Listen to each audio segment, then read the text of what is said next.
Welcome back to the Dynasty Grind. I still got my light on. Where we talk about Dynasty grinding every night on Wednesday from 9:30 till we get tired, or it turns midnight, or you all run out of questions. One or the other.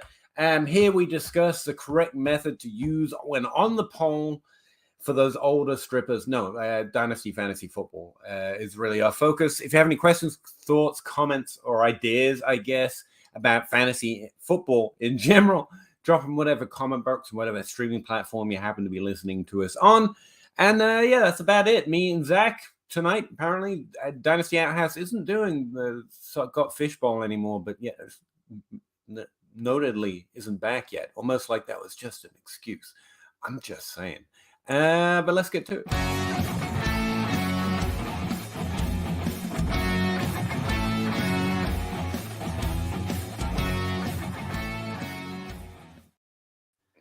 Hey, Zach, what's up?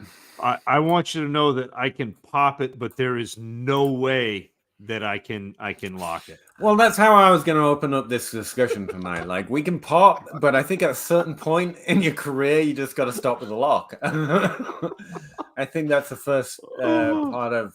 We'll start out with that conversation tonight.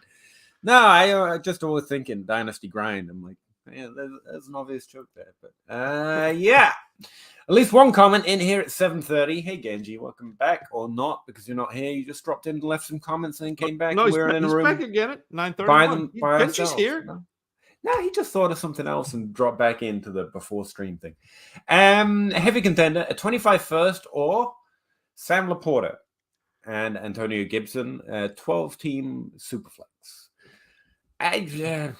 The fact that we're thinking about this so much, and we thought about this before we came on the stream, we kind of hemmed and hawed, leads me to believe that it's pretty even.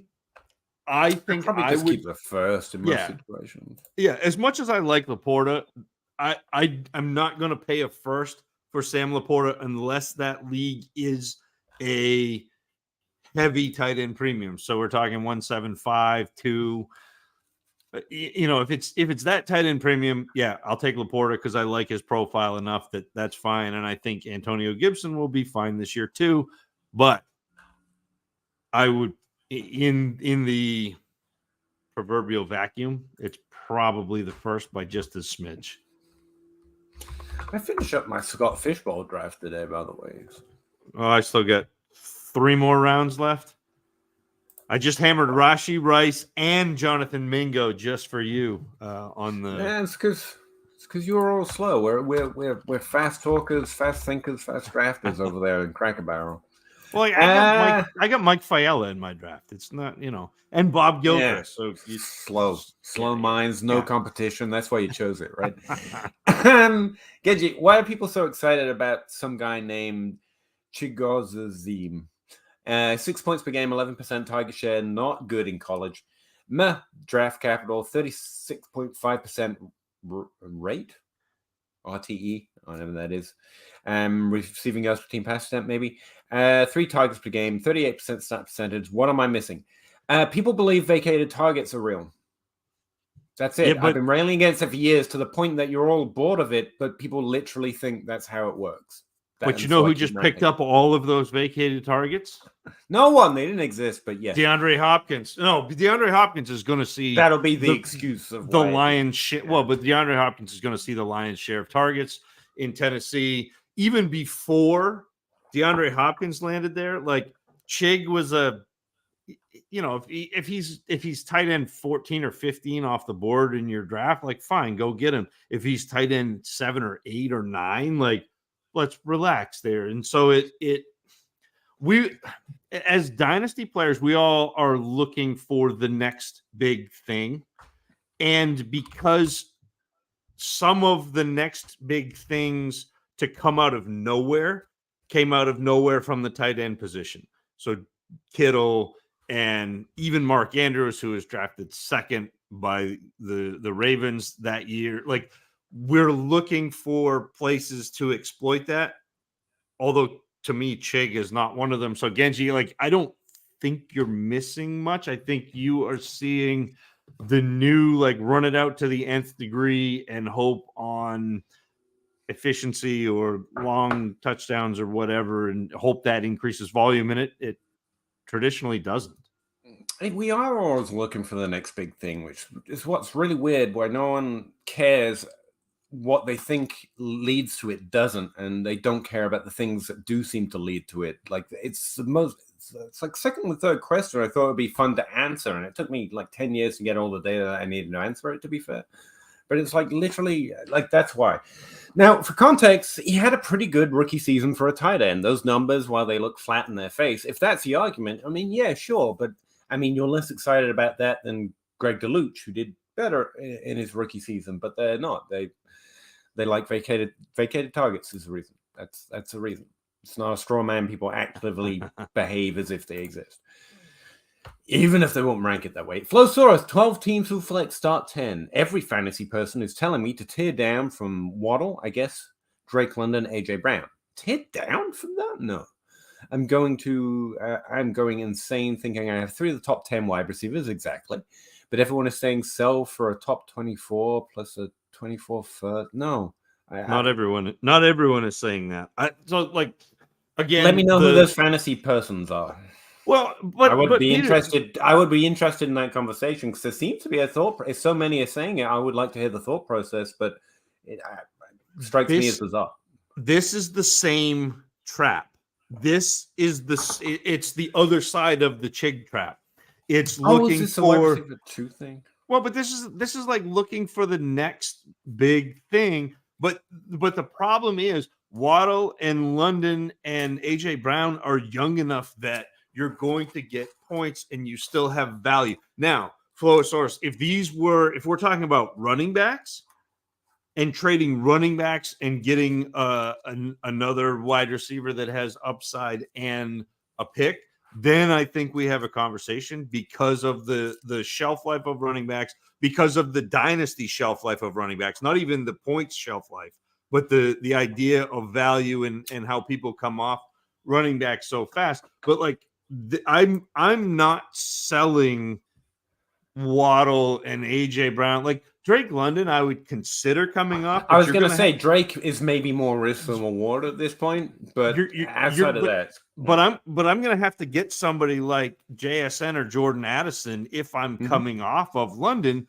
because I don't think that a lot of those where you say top 24 wide receivers, I don't think a lot of them have the actual potential to be top 12 wide receivers. Like you start getting down into that area and you're looking at people like Christian Watson, you're looking at Michael Pittman, you're looking at DJ Moore, you're looking at Jerry Jeudy. Like, I don't believe that those players have the ceiling both in points and in value that Drake London does, let alone Addison or JSN. Like, to me, those are the only players that I would even like consider making that move. It follows on from the last question. Like, people insist on hunting the right things and then just completely ignoring what they are. Yeah. For example, last year was a good rookie class. It wasn't great. It wasn't 2014. It was good. 2 players from that class are suddenly in this value tier, and only one of them has significant top 12 upside based on what can reasonably be expected. That was a good year. Wide receiver isn't as deep as we like to think it is. You're not going to pick up another top 24, let alone a top 12 wide receiver every year.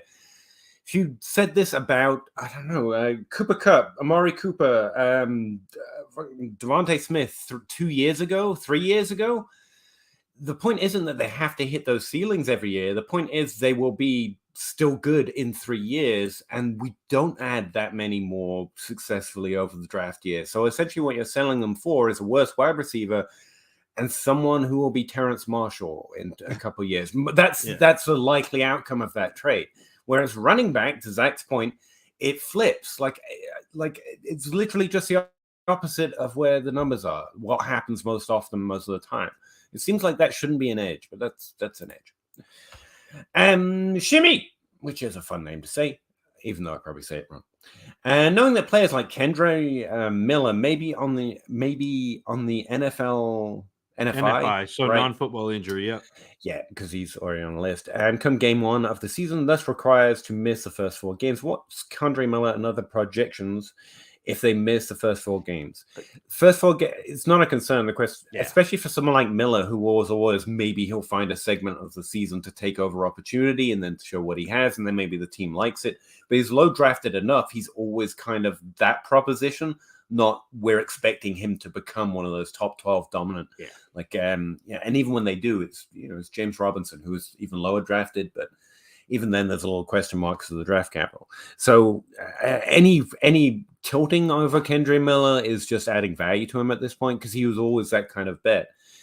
But to be fair, like, what was the expectation through the first 4 games? Like, Alvin Kamara might miss those first 4 games, but they went and picked up Jamal Williams, right? We're not.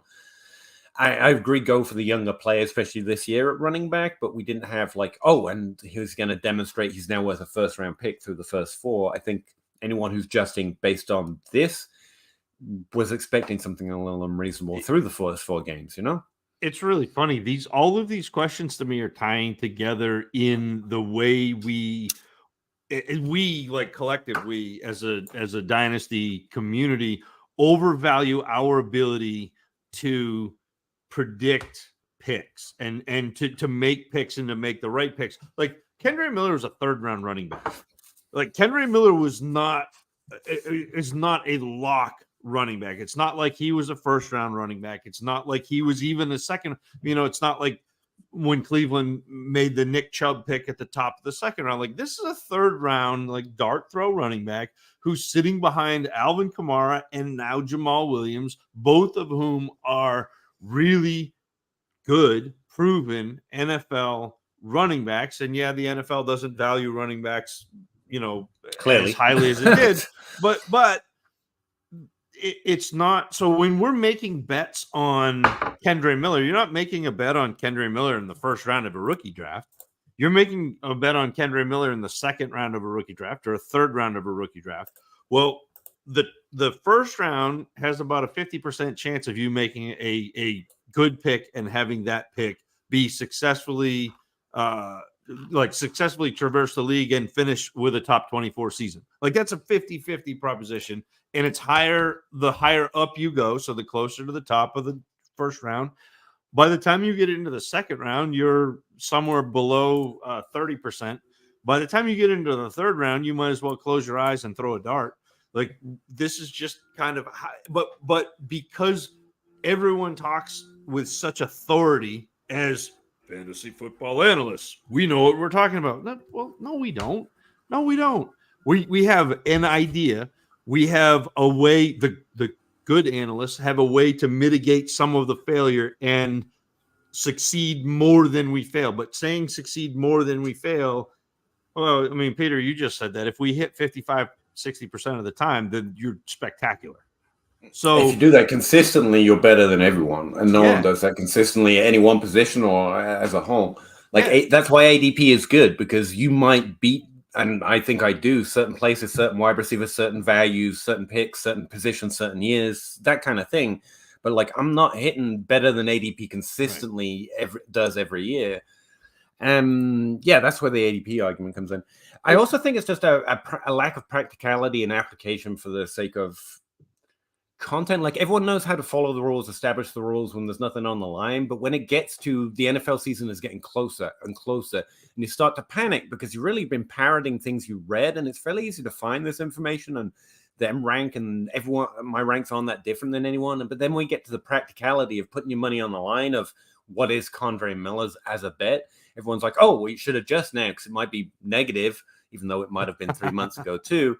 And I don't want to get caught out, so I'll say both. And that way I'm saying this is what the game is. That's why it separates out a little bit the takes from the actual analysis. I think maybe that's unfair.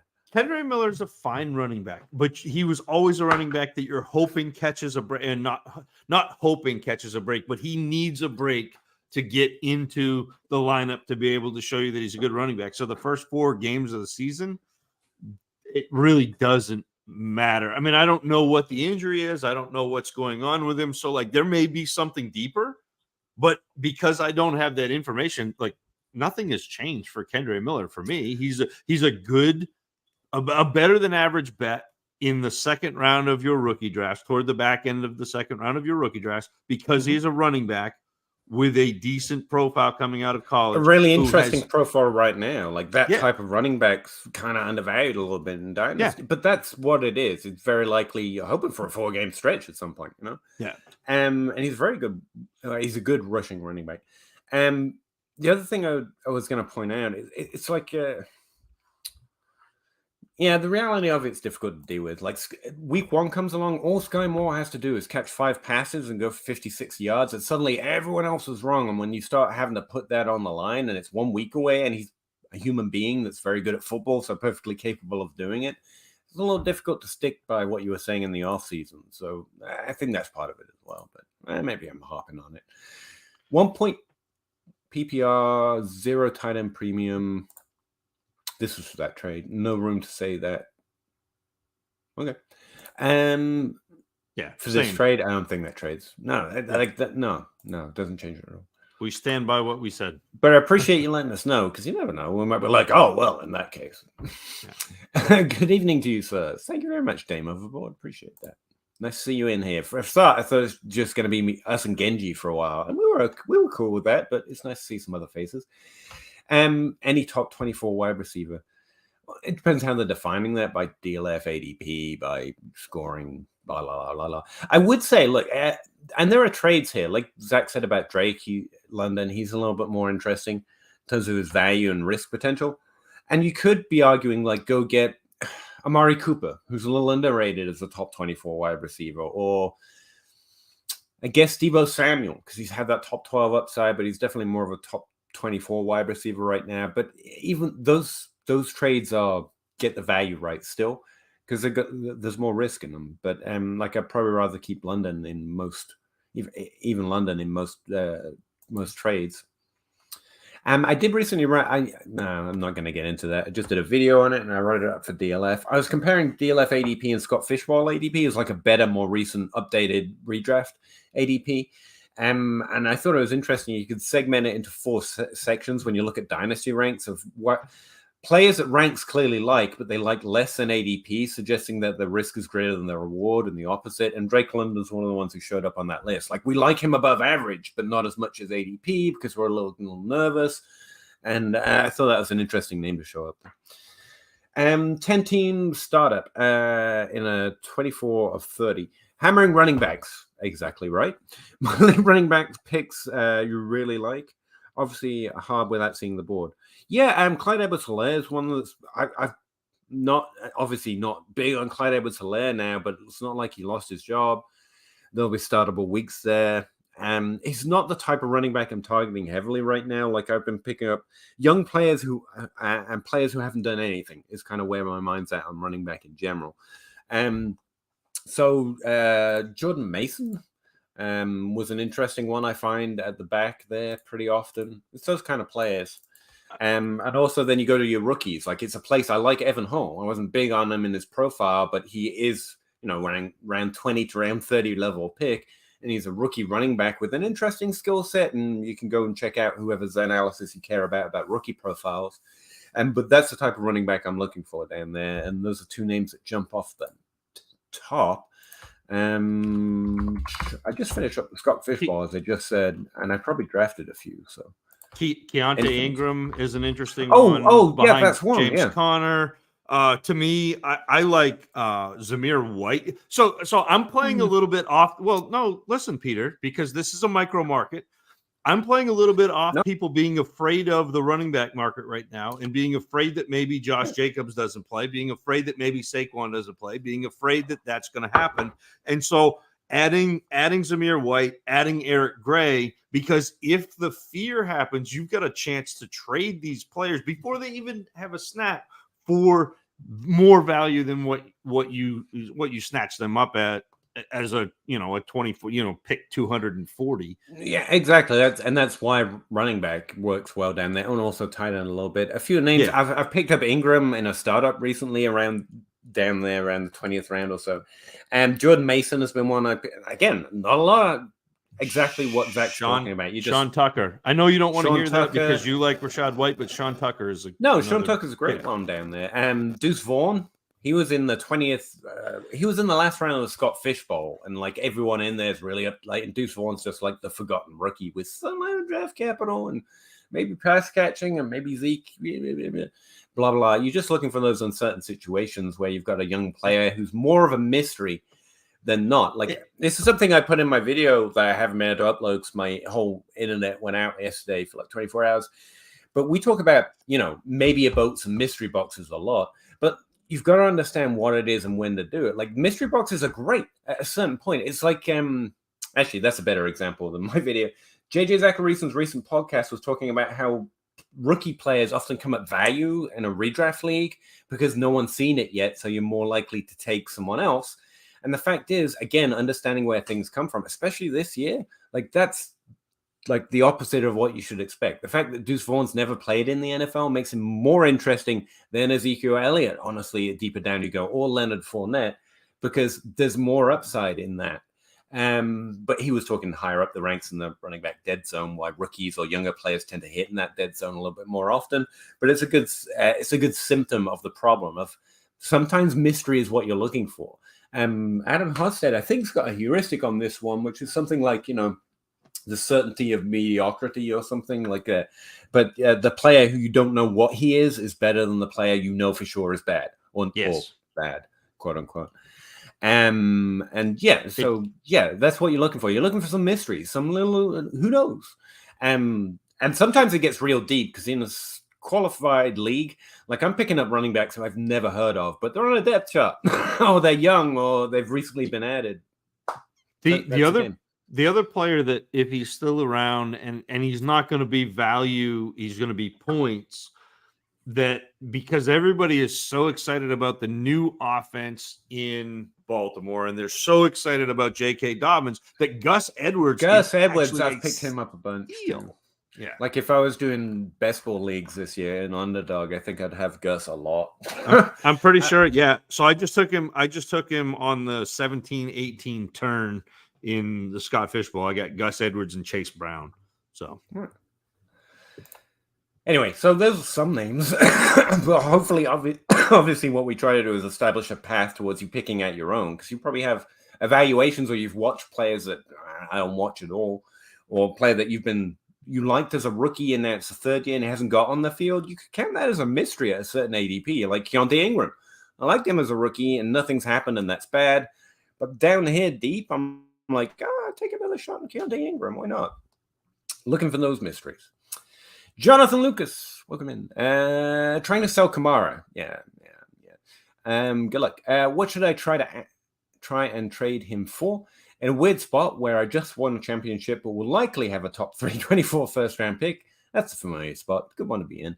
Don't know if I'm competing there. And that's fair. And most teams should consider themselves there. I may be not. Mostly I'm moving for value.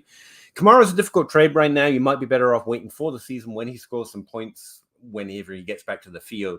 I think you'll find a better market. And where you're walking that value line, there's no real rush, right? If you think that could happen this year, and it probably should, whenever he gets back, should have a good game. And then it's a little easier. Not that you'll get more, but it's a little easier to find possible trade partners because they know they're competitive and they also know he's playing, so on and so forth.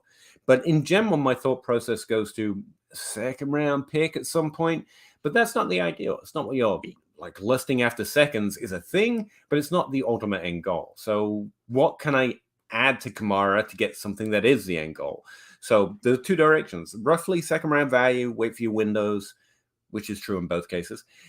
Or if I add a second, can I get Brandon Ayuk? Where is someone on Brandon Ayuk? Where is my league mate on Josh Downs, who I like this year? Or you might have a different rookie prospect, or you might have a different value deeper down the ADP chart. And what do I need to add to Kamara to go get him? Specifically at tight end, wide receiver, and quarterback if it's super flex, just thinking the value. But you could try a few running backs. Like Zach just mentioned, running back market's a little iffy. There's a little softness to it right now. So you might be able to find, you could add a second and then go get not Nick Chubb. Someone that actually makes you more competitive or that you actually really like, but maybe he's injured and disappointed, like Javonte Williams, maybe. Depends where your league mate's head's at. But those would be the approaches I'd be thinking about while looking at my league rosters. Zach. To me, Peter, I think you're right. I think Alvin Kamara is a better idea to pair with somebody or a pick to go try to tier up, or start looking at players who have something that's wrong with them. I mean, like that. Bateman. That's the Bateman Bateman's a good look. Jamison Williams with the 6-game suspension to me is an interesting look. Some of these players that people don't love. I mean, like you've heard Peter hate on Jonathan Mingo for the last couple of weeks. But Mingo is a player. Juju Smith-Schuster, who everyone is out on because he's Juju Smith-Schuster, even though he's been actually pretty good for the last couple of years. Like I was going to say Rashad Bateman in the same vein. Like he's one of the guys I check in on first. So those are the types of play. Even like Elijah Moore, who again, it's gross. He got traded from the Jets. He wasn't very good. He's in Cleveland, but again, has potential to So that's what I would be trying to do. Did you, speaking of being traded from the Jets, did you see breaking news that Denzel Mims was traded to the Detroit Lions? Oh, well, that changes everything. For a conditional 7th. So they paid way up. I'd say the reason I like to think about it this way is because you really have to work with your league. You don't want a bad trade. You want a trade they're not going to be happy with, although it's fun to win a trade, I guess. Mostly if you're in a dynasty league, you got to imagine you're playing with these guys for a while. So you got to see where their head's at. Because honestly, from Alvin Kamara, all the wide receivers have better value here moving forward, even if you'll never get it back. So if you can't get those guys, if whatever your list is, and we give you an idea of what ours is, how does a Mike Evans owner feel right now? He's not very high in ADP, but he's Mr. Consistent, looking at a bad year, but he's still going to be playing for the next 2. Very talented, definitely startability, and at wide receiver, same age, the wide receiver wins. And so maybe Mike Evans is on an even more disappointing roster. There, you're not building value for future trades, but you are improving your points per game, and your team has increased in value overall. And so I would look at those players as well. It's not really a set list. It's what you're looking at to improve your team overall and where your league's at or who they value where. And hopefully from rosters moving in, instead of walking the line like you are, competitive, but probably not a top team this year, you might find a team that's on the opposite end. Like this team needs to build. It just needs all the youth or all the value. Or the opposite. It's purely competitive. So Kamara's shortened season this year is much more interesting to them than it is you. And they've got this old wide receiver or this young wide receiver who hasn't done much or so on and so forth. But yeah, I'm running on these questions and I can't because I know that we're going to be here till midnight as it is. Flowsaurus, I really butchered the comment and prefer read things word for word, so I pray for the viewers. Oh, no, you're good. I'm going to butcher it if you don't. So, like, as long as you get both the basic information, eventually we'll catch up. Peter's sitting there doing the what is it, Anchorman? Yeah, just reading. Read. Yeah. Cincinnati sucks. No, JKS. 12-team Superflex in a rebuild mode. My QBs are Love, Bryce, Young, Mac Jones. I'm going to keep reading, but the first thing I think is you want to trade Love before anyone sees what that looks like. Bryce Young and Mac Jones. We're thinking of trading Ramondre Stevenson and an early 24 second for Daniel Jones. It's a nice idea. I don't know if Jones will be my target on a building team, but it's fine. And Najee. That would be too much. I don't think you're getting both in a super flex just by adding a second to Ramondre, especially not with the recent news, because now there's questions. Saw Leonard Fournette working with New England. Yeah, I wouldn't be scared of Leonard Fournette, but to your point, again, you know your league better, but I assume everyone's reading the most recent news, so they too, if anything, it's an opportunity to get Stevenson, because I don't think Fournette is as much of a threat, especially in Dynasty, as the news might exaggerate some people's feelings on it. Again, closer to the season, it's hard to follow through the theory. And this is the third time that Stevenson has worked out with the Patriots. So, like, Belichick is just kicking the tires again. And I do believe what they do. Yeah, but I do believe the Patriots bring in a veteran running back. There's a lot of them right now. They don't want to do what they did last year with Ramondre Stevenson. They don't want to give him all of the touches, on all three downs. They don't. They want to have a split backfield where Ramondre Stevenson is the big back on the early downs who can pass catch, which is a really nice facet to his game. But it'll be a lot closer to, that like 60-40 rather than Ramondre Stevenson getting 70, 75, 80% of the touches. Yeah, he'll get the majority. But again, there are great lessons here, but it's not necessarily about how to get rid of him right now. I think because, well, the first one is when the new cycle hits, you go the opposite way. If people are worried about Stevenson, the idea of trading him right now isn't where my head runs to. It's, is he lower in my league so I can acquire him? The other thing is, looking at last season, Stevenson got extra value, I think, in some leagues for some players because youth is a quality of value for some, and I don't think that's true. He was a really solid bet to be what exactly Zach just said, whereas the hype expectations were always kind of exaggerated. Could it happen? Sure. He's a good player on a good team or a well-managed team at least. But it was always a little exaggerated that it was likely he's going to, first time ever, New England are not going to add any competition and just have their own version of Saquon Barkley. That's a little much, And so for your situation, before anything happens, maybe your league isn't tilting and you can get Stevenson value. But if it's lower right now, I wouldn't. But this value is really off, by the way. Najee and Daniel Jones, like you were never getting. I'd take, like, if you can get Najee and Daniel Jones for Stevenson in a second, do that. I would do that anytime. So yeah, that was just a weakness in your particular league. If so, though, like that, you shouldn't get like he was a top 12 quarterback last year, even if he's just top 24 for the next 3 years, and a top 12 running back for a maybe top 12 running back in a second. That would have been a good. That would always be a good trade. I just wanted to run down the rest of the logic a little bit too for funsies, Ed Gage. Actually, let me. Is there someone you would be, outside of this insane value, someone you would, like right now, again, my answer is, I think it's a bad time to try so I probably would be holding. Yeah, I mean, like, if you can get this value for Stevenson, then do it. But I also think that, like, don't panic because Leonard Fournette is there. Like, Ramondre Stevenson is still going to be a good back, and he's still going to score points for you this coming year, but also you're going to have games where he has a great game or scores a couple of touchdowns or has, maybe he rolls off 2 or 3 in a row and all of a sudden people are back in on him as a top 10 back and you can get out at that point. But like, to me, you don't jump out at the floor when there's a lot more ceiling to go. How do you guys feel about Godwin in a Dynasty PPR Superflex startup draft? Round 7 and 8, I think it's a solid value. I nearly mentioned him. Him and Mike Evans are on the same list. Again, wide receiver isn't as deep as you think.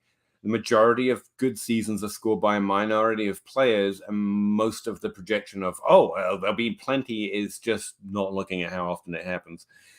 Both are looking at really rough years, but so they're more points than they are value. From here on out, you're never getting back what you trade them for. Well, you might, because every league is different and trade windows are different. But that's a headspace to be in. If I'm trading for them, I'm trading to play them for the next few years. They're probably looking at a down year this year, but they'll still be startable.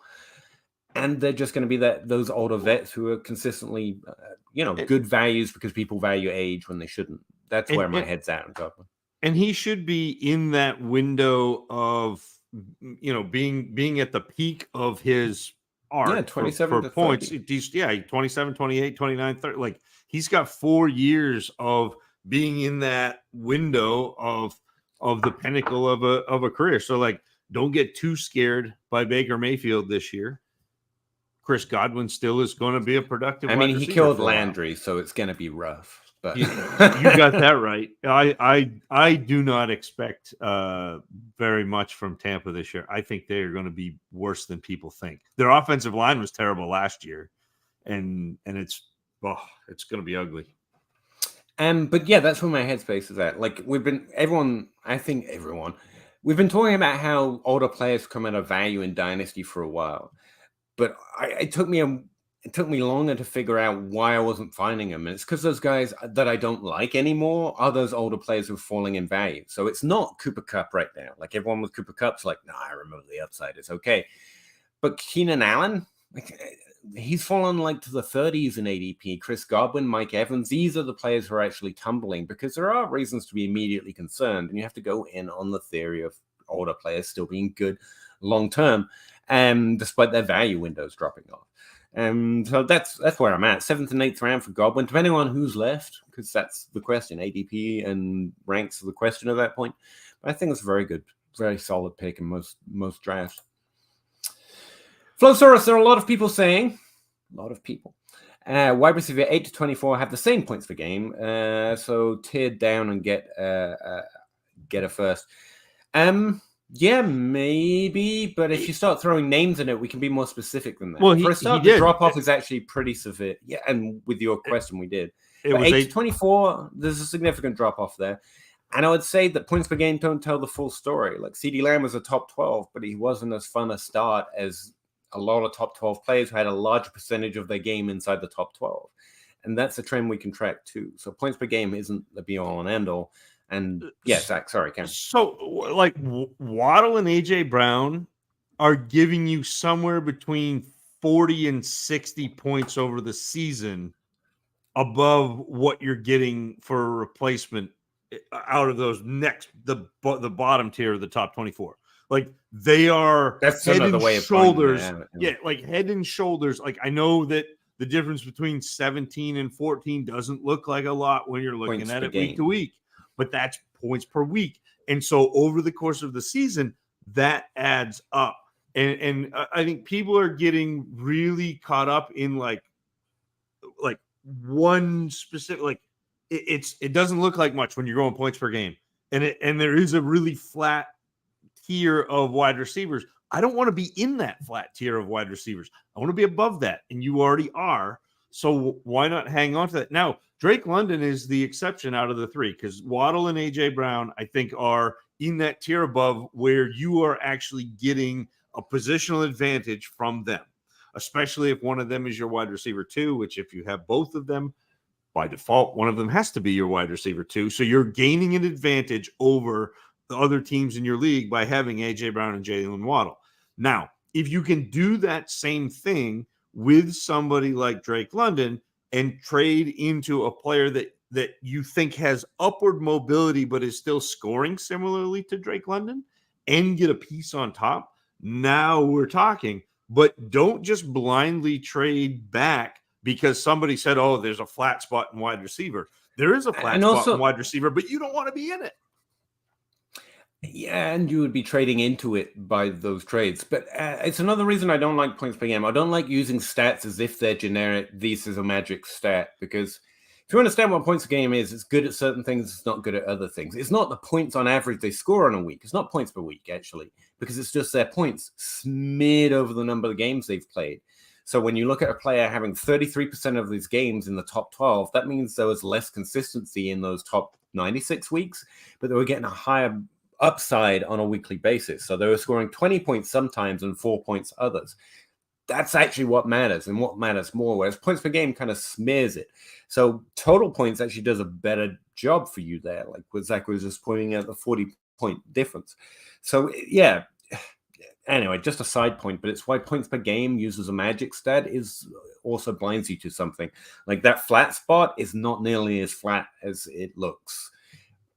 That's true with the other positions, and also that flat spot's not nearly as flat as it is at quarterback, where everyone's drafting umpteenth number of Jordan Loves. Maybe they should concentrate on that a little bit more instead of worrying that Jalen Waddle isn't good. Maybe just a thought. Like it's not the flat spot I'm worried about. And also those players you mentioned, London the exception, but he could be one day because he had that positive rookie season. We're actually above that flat spot, I think, once you take into account the context of how they produce those numbers.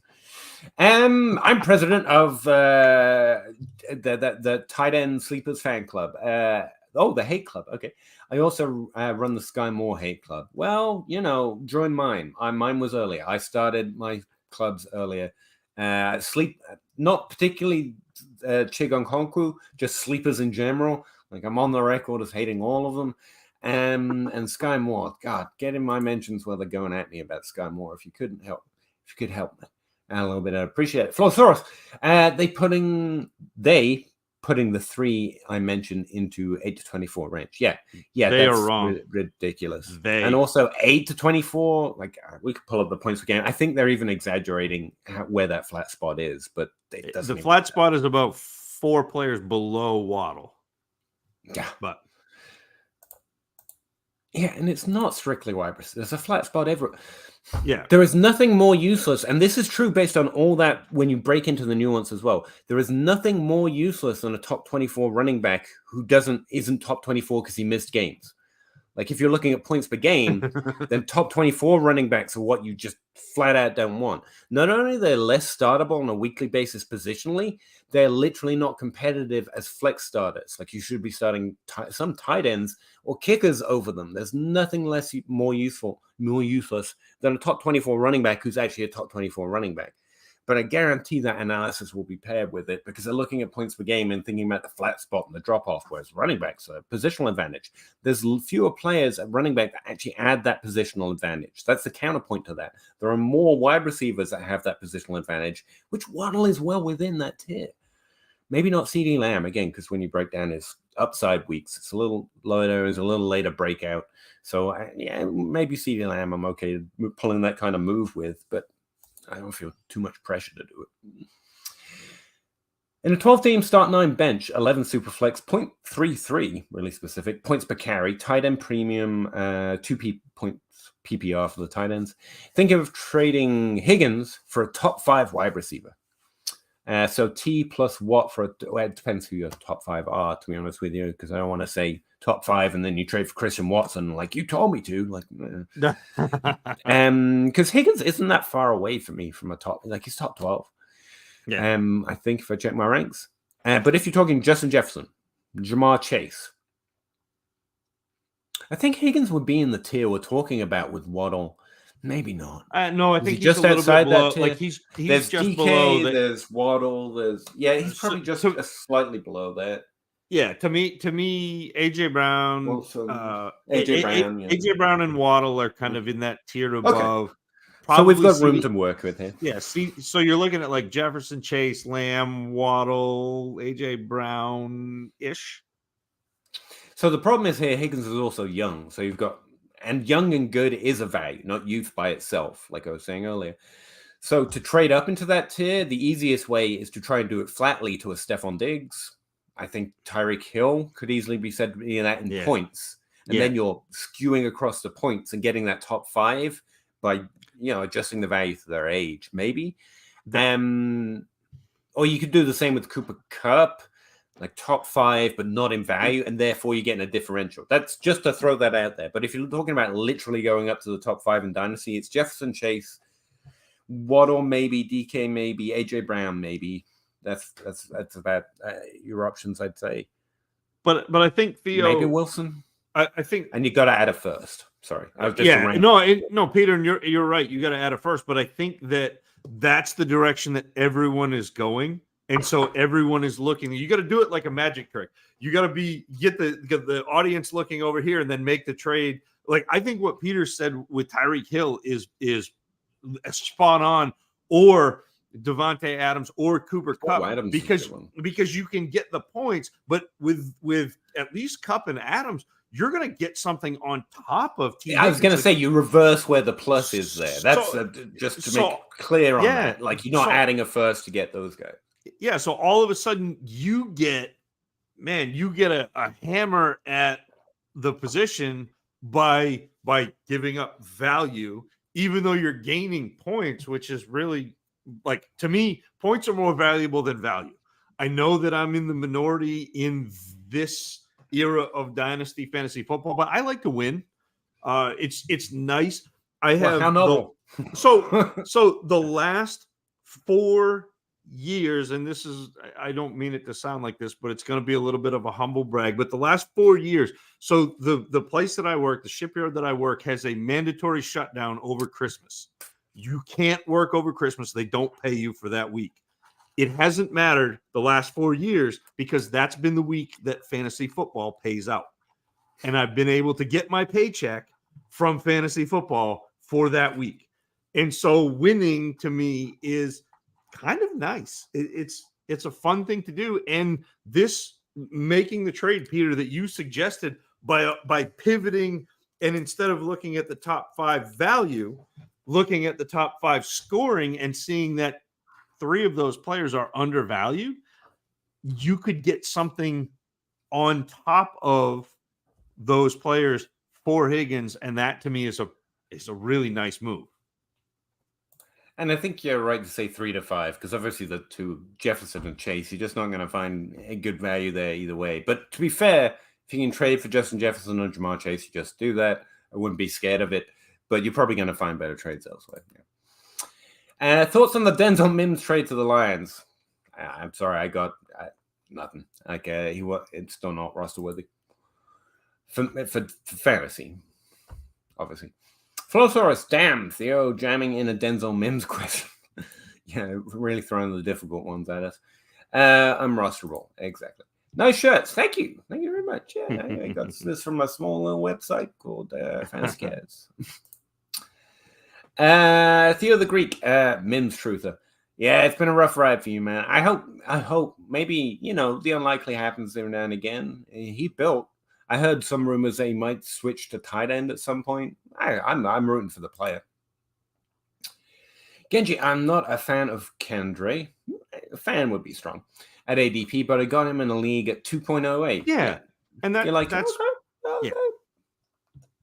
That's about where we're looking. Wrong Mims. Everyone understands the sleeper pains. We try not to mock it too much. Shimmy. David Bell roster over here. Like, let's not throw stones in this here glass house. Plan to start the season with only Mixon and my running back room. 12 teams, start 9. Have the 107, Addison and Quentin Johnson. The 111, Charbonnet, Zay Flowers, A-Chain. I'd be surprised if Flowers fell below those running backs, but okay. Should I roll with these 2 rookies or trade them for running back depth? It depends who, but I think you draft the best rookies and see what trades you can get, I guess. I would have Zay Flowers above Charbonnet and A-Chain. So I would draft Zay Flowers and won't worry about needing quote-unquote running back. Especially like all the stuff we just mentioned. Running back values, running back market, such as it is, a little soft right now. People are a little uninterested in running backs. And so yeah, I'd put my chips on finding one some other way. Yes. Fair? Yeah. No, that's what, like, I would hang on to Addison though. Man, if he fell to 107, like hang on to him. I mean, that's another way of going about it. Like the 7 and the 11 for Breece Hall. Like Breece Hall going up to get Bijan Robinson. If you really want to go in CMC, Barkley's a tenuous bet to start right now, but it might open up the market a little bit. That's a 4 points for full winning type of trade idea. In Dynasty, the answer is probably take the rookies. But if your team's built for it, not terrible.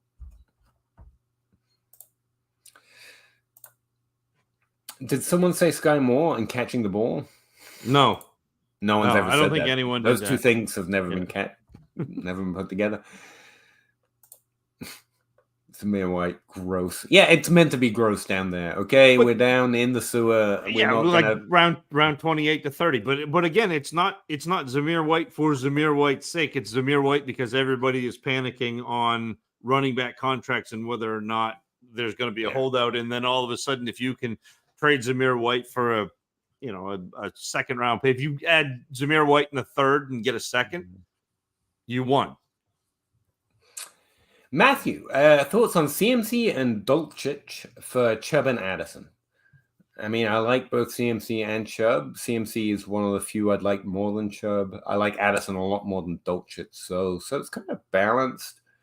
Yeah, I see what you did there, but Addison's still more risk than Boat. He's more bots than Boat, so I don't hate it at all. You got Chubb, you're fine. But I want the Addison Chubb side. As much as it hurts giving up the CMC, like Dolchich is a tight end. Yeah, and CMC ultimately is a running back. Yeah. Chris Rogers in the talk about gross. I have a few behind Brian Robinson. to be the between the tackle plotter. Yeah. And when talking with Fantasy Blue Chip, one of the things that stood out to me is his analysis of how the game is being played right now included that grinder running backs are a little underrated in Dynasty because there's a window open for him right now in the NFL because there haven't been for a while. And so those guys who just pound yards in between the tackles is an area I'm keeping an eye out for. So I like the process. I know you probably haven't listened to this because it's kind of off the radar, but The Athletic. So Jordan Rodrigue, who is an analyst for The Athletic, has done a series of podcasts called The Play Callers, where she interviewed McVay and Shanahan, and so all of that, the Shanahan coaching tree.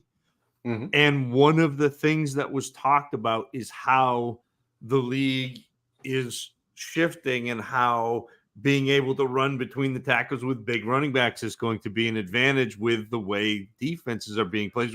It was wild listening to that. It was fun. I mean, not to humble brag, but two fellas sitting right here have been telling you that for a while to look at the trends of where NFL product and expect change based on defense versus offense. Or you could have listened to the Dynasty Crossroads where I interviewed Dynasty Blue Chip. Or you can follow Dynasty Blue Chip. You don't actually have to listen to all the fancy information like Zach does with the podcast. We're giving it for free. That's pretty. Those are the guys who are actually driving the change. Peter. Exactly. Those are the coaches that are making the decisions. So that's what I mean. It's awesome that it's you're talking about literally talking to the people who matter, and some of our guesses are got him. Yeah. I like that a lot. Awesome. And it sounds like an awesome. I'm gonna have to look that up. You should. It was even though I won't fantastic. understand half the words. Oh, you will. You will. It was one of the best things I've listened to this year, and I listened to a lot of content. So it's called The Play Callers. It was fantastic. I'll check it out. With the RB market being soft, as you guys said. Yeah, I said it. I'll fight them. I don't care. If you're trying to retool in 24 compared to 25, do you avoid buying a look at running backs in year one? This has been a conversation I've been having with myself in articles and here every week. So I don't think I can summarize. You don't do this in Dynasty, but it's really interesting idea where Dynasty is to do it. Running backs are an interesting place to buy in. Now, mostly I've just played it as I usually do. Like I'm going to go get running backs when I know I need them and who I know I need to get.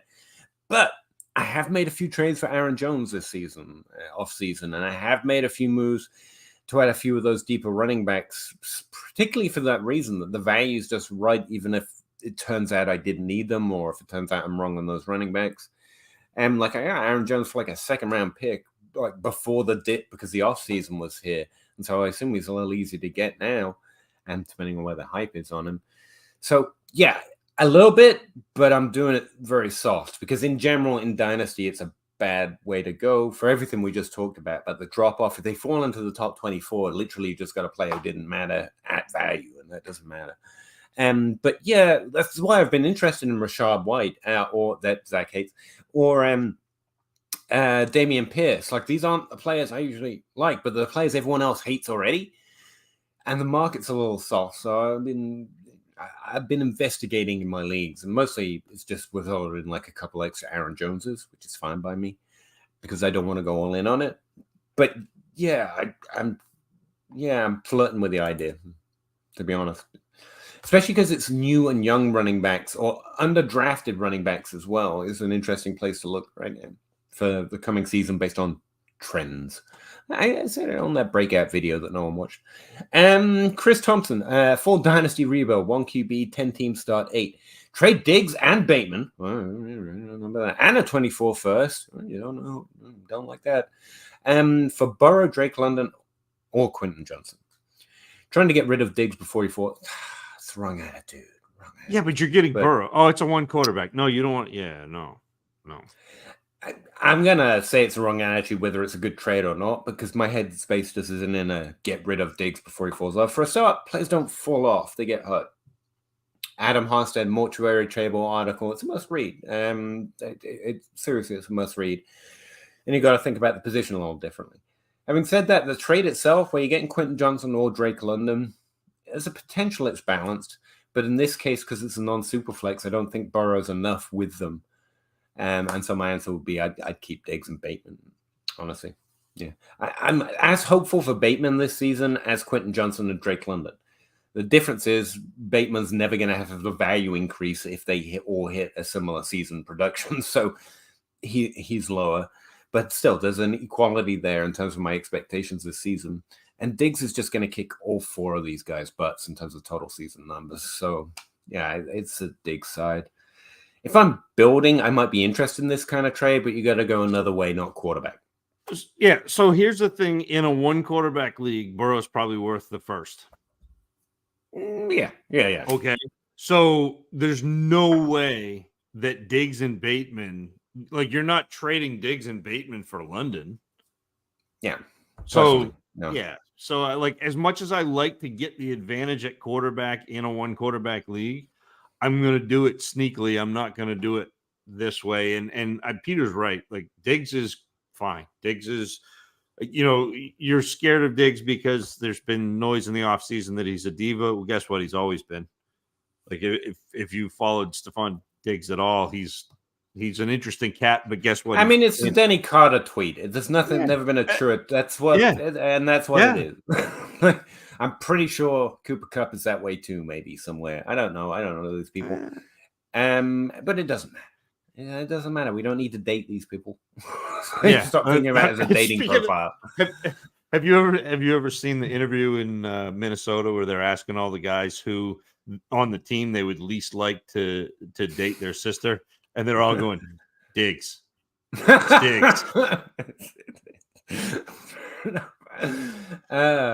Fair enough. But Chris, it's a perfectly fine way to look, and in certain situations, I'd be more interested in that way of going as well. But I probably needed something a little different than this trade personally. But you could if you wanted to. But you're also going to force a set to the trades we were just suggesting earlier with those other trying to tier up. Someone's going to get Diggs off you for that points per game upside, and you're going to add to them, and they're going to have the points and the value, and just be aware of it. Like Diggs, yes, there's a value. The value cliff's coming, even if it's not here yet. But this suggests it's here sooner rather than later. But players don't stop. They don't slowly degrade over time. They don't just stop. They do just stop. And there's no way, really great way of projecting it. There's just an odds bet. I really recommend that article by Adam Harstad. I've tweeted it out a few times. But if you just try mortuary table Adam Harstad Dynasty wide receivers, probably come up. It's for free now on Fantasy Football Guys. First source, if playoff Lenny signs in New England, I respect everyone's opinion, but holy shoots, that's a hit to Ramondre. It's a hit, but I think it better conforms with what I considered a more likely expectation. Yeah, I mean, that feels like just, praising my dogs, but like he wasn't They were always going to sign a running back. Like they were always going to sign a running back. And that doesn't mean he's a running back and he does have top 12 upside still on a weekly basis. But there's going to be games where, whoever they sign does that kind of thing. And the problem is when a player does well, we as Dynasty runs that out to the nth degree. So all of a sudden, Ramondre Stevenson was a top 7 running back, and he's fine. He's not a bad player. He had a great year last year, but a lot of that was because Damian Harris didn't and got nicked up, and Stevenson kind of had to take a big workload, and the other 2 running backs that they had in Harris and Pierce were young, and Ty Montgomery got hurt, and so there wasn't much. They couldn't do anything except for give Ramondre Stevenson the huge bulk of the workload, and that's not necessarily what they want to do, but it's what they had to do, and we run it out like, oh yeah, this is what they should do because it was optimal for fantasy, but it's not necessarily optimal for NFL football. We do have a problem accepting that fantasy is a different thing. It is. I mean, it's based on it, but it's not the same. Yeah, I have Ramondre Stevenson as running back 13. So and again, I had him close because you've got value in the fact that he's young and stuff. But I think the problem here is if you think that hit, makes him something different, then you're a little too high on your expectation, not expecting that. You're a little too high on your expectation. And this meets my expectation better. So establishing better expectations was maybe the play than panic trading now is probably, depending on your league and how up to date they are, probably suboptimal. I mean, it was literally last year. Ramondre Stevenson had 210 carries. Damian Harris, who got nicked up, had 106 carries.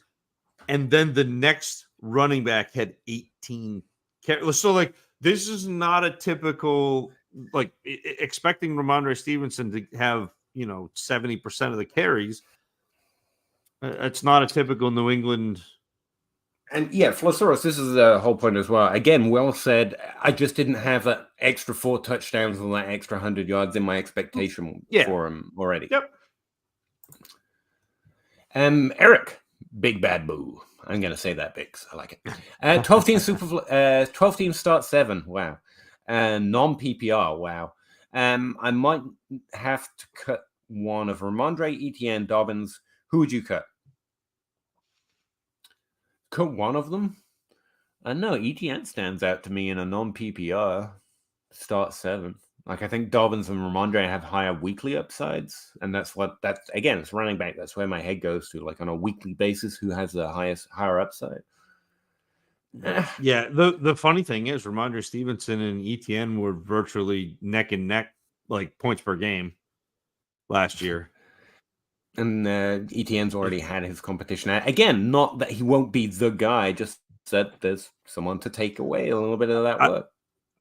I mean, and I agree with you. I think it would be Etienne for me too, but you're taking a pretty big risk on Dobbins. I'd probably try trading him before I just declared that I'm cutting him, because Etienne's he is a top 12 running back in Dynasty, probably in Keeper as well, because, expectations, draft capital, he's got a few pluses on Ramondre. Honestly, see if you can trade 2 of them and tier up to a better if that's allowed in your league. Like, sometimes it's not, but unfortunately, if all else is off the table, I'm probably looking at Etienne personally. Not that I don't have good expectations this season, but purely breaking it down to weekly upside. Yep. So my head goes. Flosaurus, DJ for Ramondre and a second. DJ Moore for Ramondre and the second is a smash, in my opinion, in a superflex. Which side would you want, DJ Moore or Ramondre? I want Ramondre in a second. It's pretty close for me. It's not for me because so DJ Moore doesn't have value anymore. Like, he doesn't have value anymore, and I think Ramondre scores more points. So it's pretty simple to me. I think DJ Moore has some. Like, I think he's worth a. I think he's either worth a first in trades in Dynasty and will be for the next couple of years, whereas I don't think Ramondre is. So I think it's a little unfair to say he doesn't have any value. I don't think he has what you think he has. He has value because people who run numbers thought he was great 5 years ago. Like, that's literally why DJ Moore has. He's got top 12 upside. No, he doesn't. He's got top 24 upside, and he has had that the whole time. He's been disappointing. I would rather have Ramondre in a second. And it's not like DJ Moore is dust. Like, I don't mind having DJ Moore, but I think both value and points. I think I can get more for Ramondre Stevenson, and I think that I get more points for Ramondre Stevenson. Well, there you go. And Najee, that's a smash. Okay, which side are you adding Najee to? But yeah, I'd rather Najee have Ramondre Stevenson in a second. Put it that way. Genji, what are metrics you like to use and find good running backs, bad running backs that aren't efficiency stats? Every stat has its purpose. Yeah, that's fine. Every stat has its purpose. It's not. I try to break it down which stats are good for what, rather than which stats are good. If you're asking me for a stat, like, it's just points. Honestly, it's just points, but you can also throw in some touchdown variance into that by looking at yards per touchdown. And with running back specifically, you're looking for volume. But there's no way of breaking around running back that doesn't include some contextual realization of their situation. Like, I love underdrafted players, but it wasn't like I knew Austin Eckler was certain next before the draft. because there's always a chance that an NFL team is going to add draft capital to a running back depth chart. And that worked out. But draft capital matters, so does volume overall, and likely expectation to volume or to maintain volume. But outside of that, points per game or just total points is going to do fine for you. I could probably do better with an example. Who do I like this year? All right, here's one that I was looking at recently, Swift. I like DeAndre Swift a lot, yet the question is, does the team throw to running backs, basically, or the team doesn't? That, to me, smacks of a Cam Newton narrative that I thought killed this narrative, which is Cam Newton doesn't throw to running backs, and then Christian McCaffrey. And targets, even at running back, still throws to talent. So I thought everyone was a little undervaluing Swift, especially considering the high level, like thick, really good dynasty players and content creators putting that out there. Like, it's worth respecting. So I went and looked him up, and he averages like a 14% target share per game through his career, which is good, but it's not CMC. It's not Alvin Kamara. It's not that 20% career average that we're really looking for, but it is above average for the running back position. So essentially, I'm looking at volume, target share relative to what he does on a per game basis relative to the running back position. So target share is another way of looking at it. The other way I went from there is to break it down by expected points, because that adjusts for both targets and rushing share, but also how likely they were to score how many points. So it's adjusting in their line and distance, or how much red zone work they were getting, for example. So I looked at it as expected points percentage, the percentage of expected points that he was getting relative to the team. And I found that to be slightly above average as well. Ultimately, my takeaway was I'm right that he's a little undervalued, but it's not completely a CMC problem, because he's not completely CMC. He's slightly above average, but I can't expect him just to remake that running back position in Philadelphia, because he's not that level of player. But he is significantly above average, so I do expect some volume to shift over to him in targets, more than that narrative suggests. So I think he's still being a little underdrafted again. So there's no one number in that. It's just trying to honestly assess how much volume does he earn relative to how much value he has to the NFL, which is an open question right now at running back. But with draft capital, I'm a little concerned with how little they gave to trade for him as well. It's fun to bake that in a little bit as well. But ultimately, you're looking at volume and how they earn volume relative to the position. Is probably the best stat I can give you. I don't look at, for example, expected points added and then go, oh, this guy's good, this guy's bad, even when relative to volume. And I try and get a good sense of how much volume they generate versus their situation. So how much of it is them rather than their situation, and move on from there relative to their value. I don't have a like, oh, you just look at, like I know Josh Hermsmeyer likes to break out. What is it? It's yards after contact per attempt on a chart that plots their volume. And he said that's probably the best objective measure of who is good and bad at running back. So Nick Chubb will always be top right, for example. And if it's taking into account volume, it's always going to be better than it's not. So running backs who play efficiently with similar levels of volume are playing better. But the problem with those kind of numbers, and I'm running on way too long here, is, and it's what I said to Leo Segura on Twitter the other day. The problem is we run it out to, because he's efficient, was more efficient than most players in this situation, that doesn't correlate to more touches, and it doesn't correlate to being as more efficient, should I say, than most running backs with more touches. That's not the way efficiency numbers work. He could drop off in efficiency, and he could not. But it also doesn't project that he's going to get more touches. That's what makes Nick Chubb so unique, that he gets all that volume and is just phenomenal with it relative to players who have that much volume. It's what makes CMC so unique. It's not just getting the volume, it's that they're phenomenally good with it. So he's doing both. So the best way of saying this is volume is efficiency. I think that's what Adam Harstad said when he treated it out. Like, the volume is the efficiency. If you're earning the volume, you're being efficient enough to keep earning the volume. To me, if we're playing PBR, the stat that I look at for running backs is targets. Like, literally targets. Like, okay, Austin Eckler, Christian McCaffrey, Ramondre Stevenson, Fournette. Like, these are all, which is really weird that Ramondre Stevenson and Leonard Fournette are both in the top. Were both in the top 5 of targets per game last year. That's wild. Weird, huh? Yeah. And yeah, targets they're an essential volume consideration. But Yeah.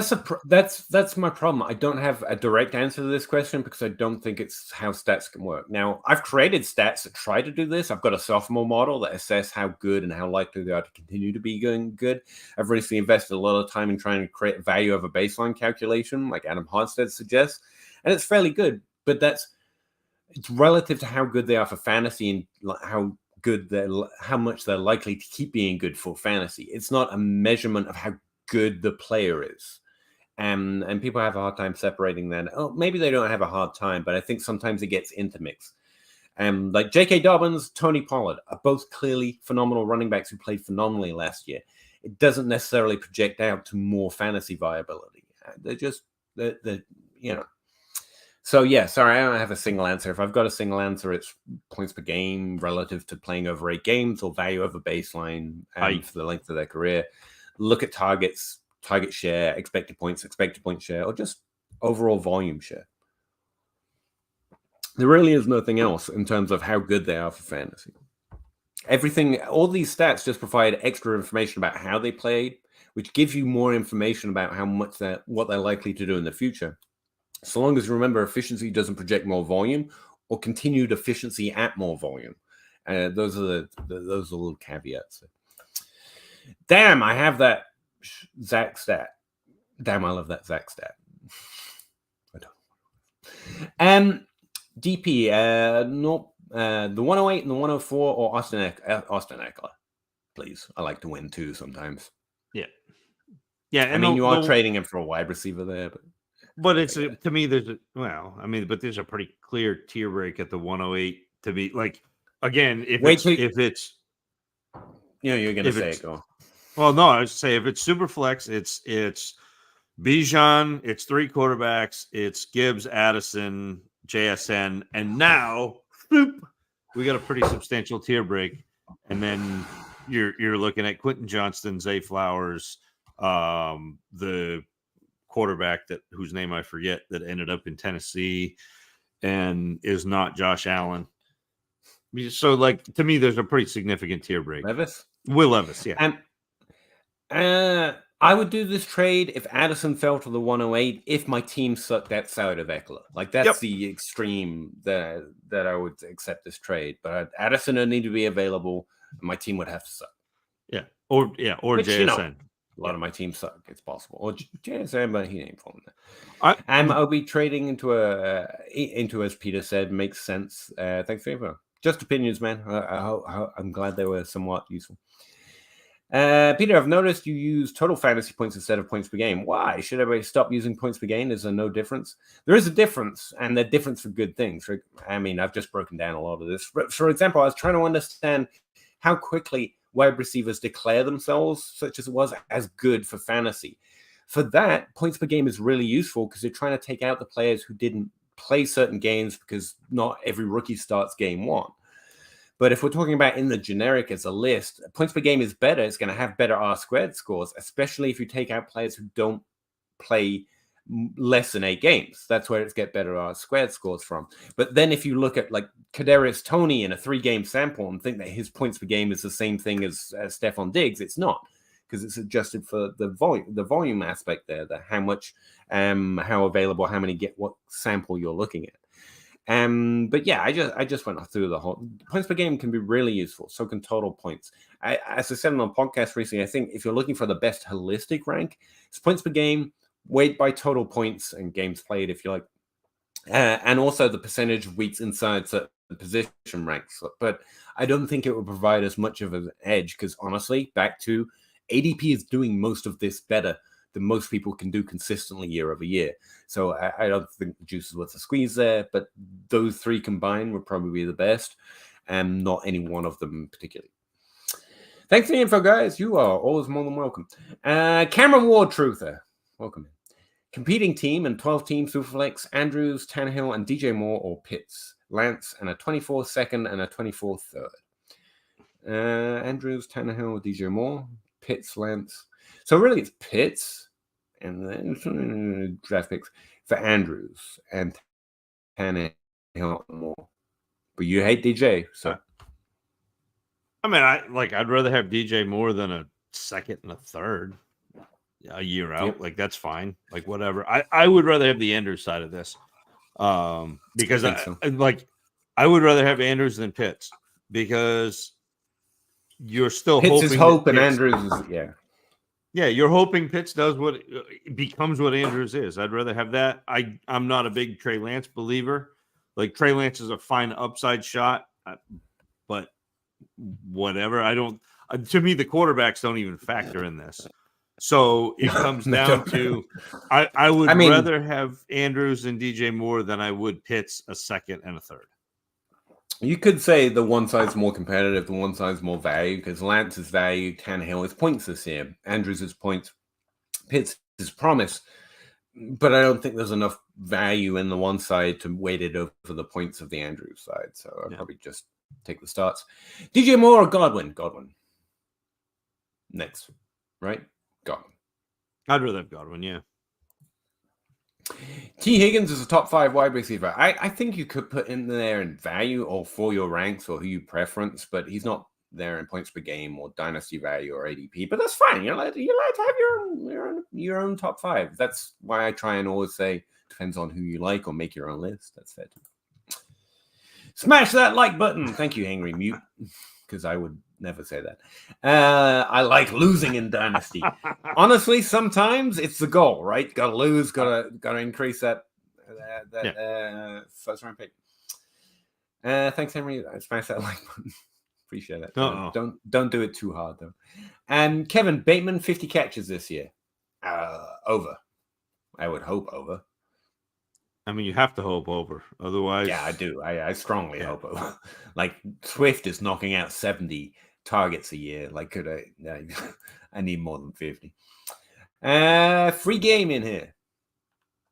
Yes. The more I look at trends, it seems selling running backs at their peak value is never wrong. I mean, there's no move that is wrong if done in the right direction. You're picking a direction and doing it at value. But yeah. Like ever, except CMC. Yes, that's the exception.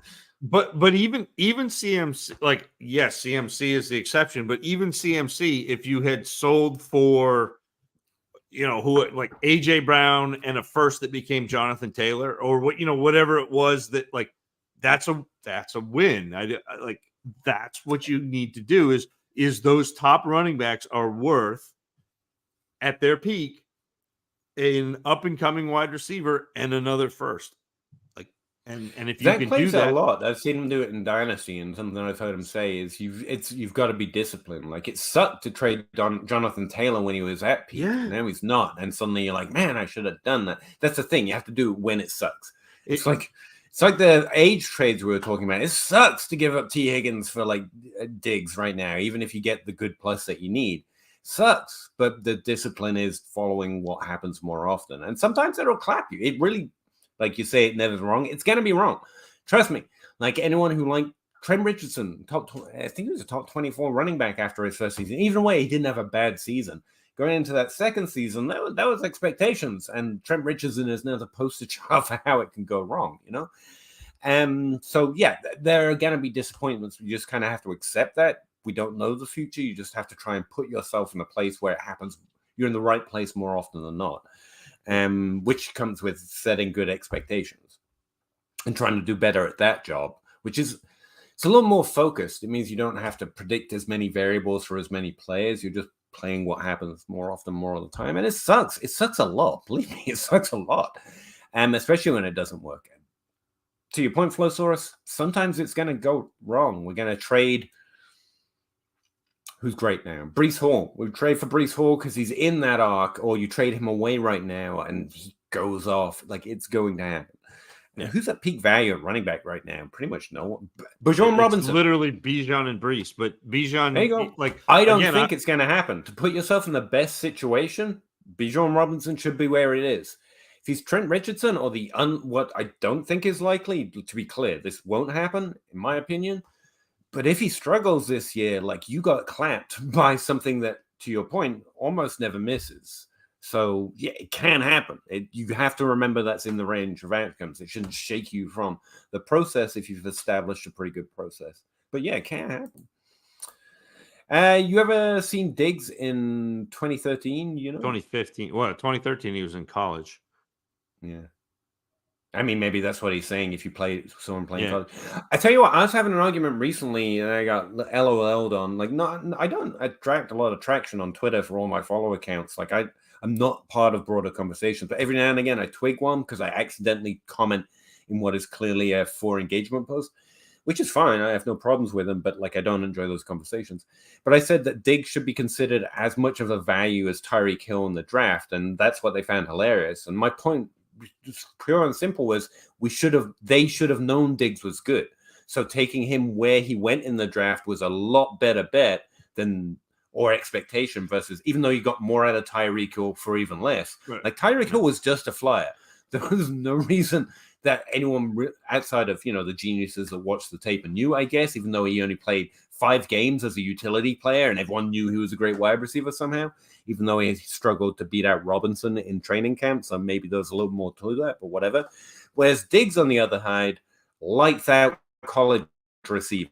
Like taking him the 4th, to me, like that certainty should wade into who was a better value. It's like, it's like getting them.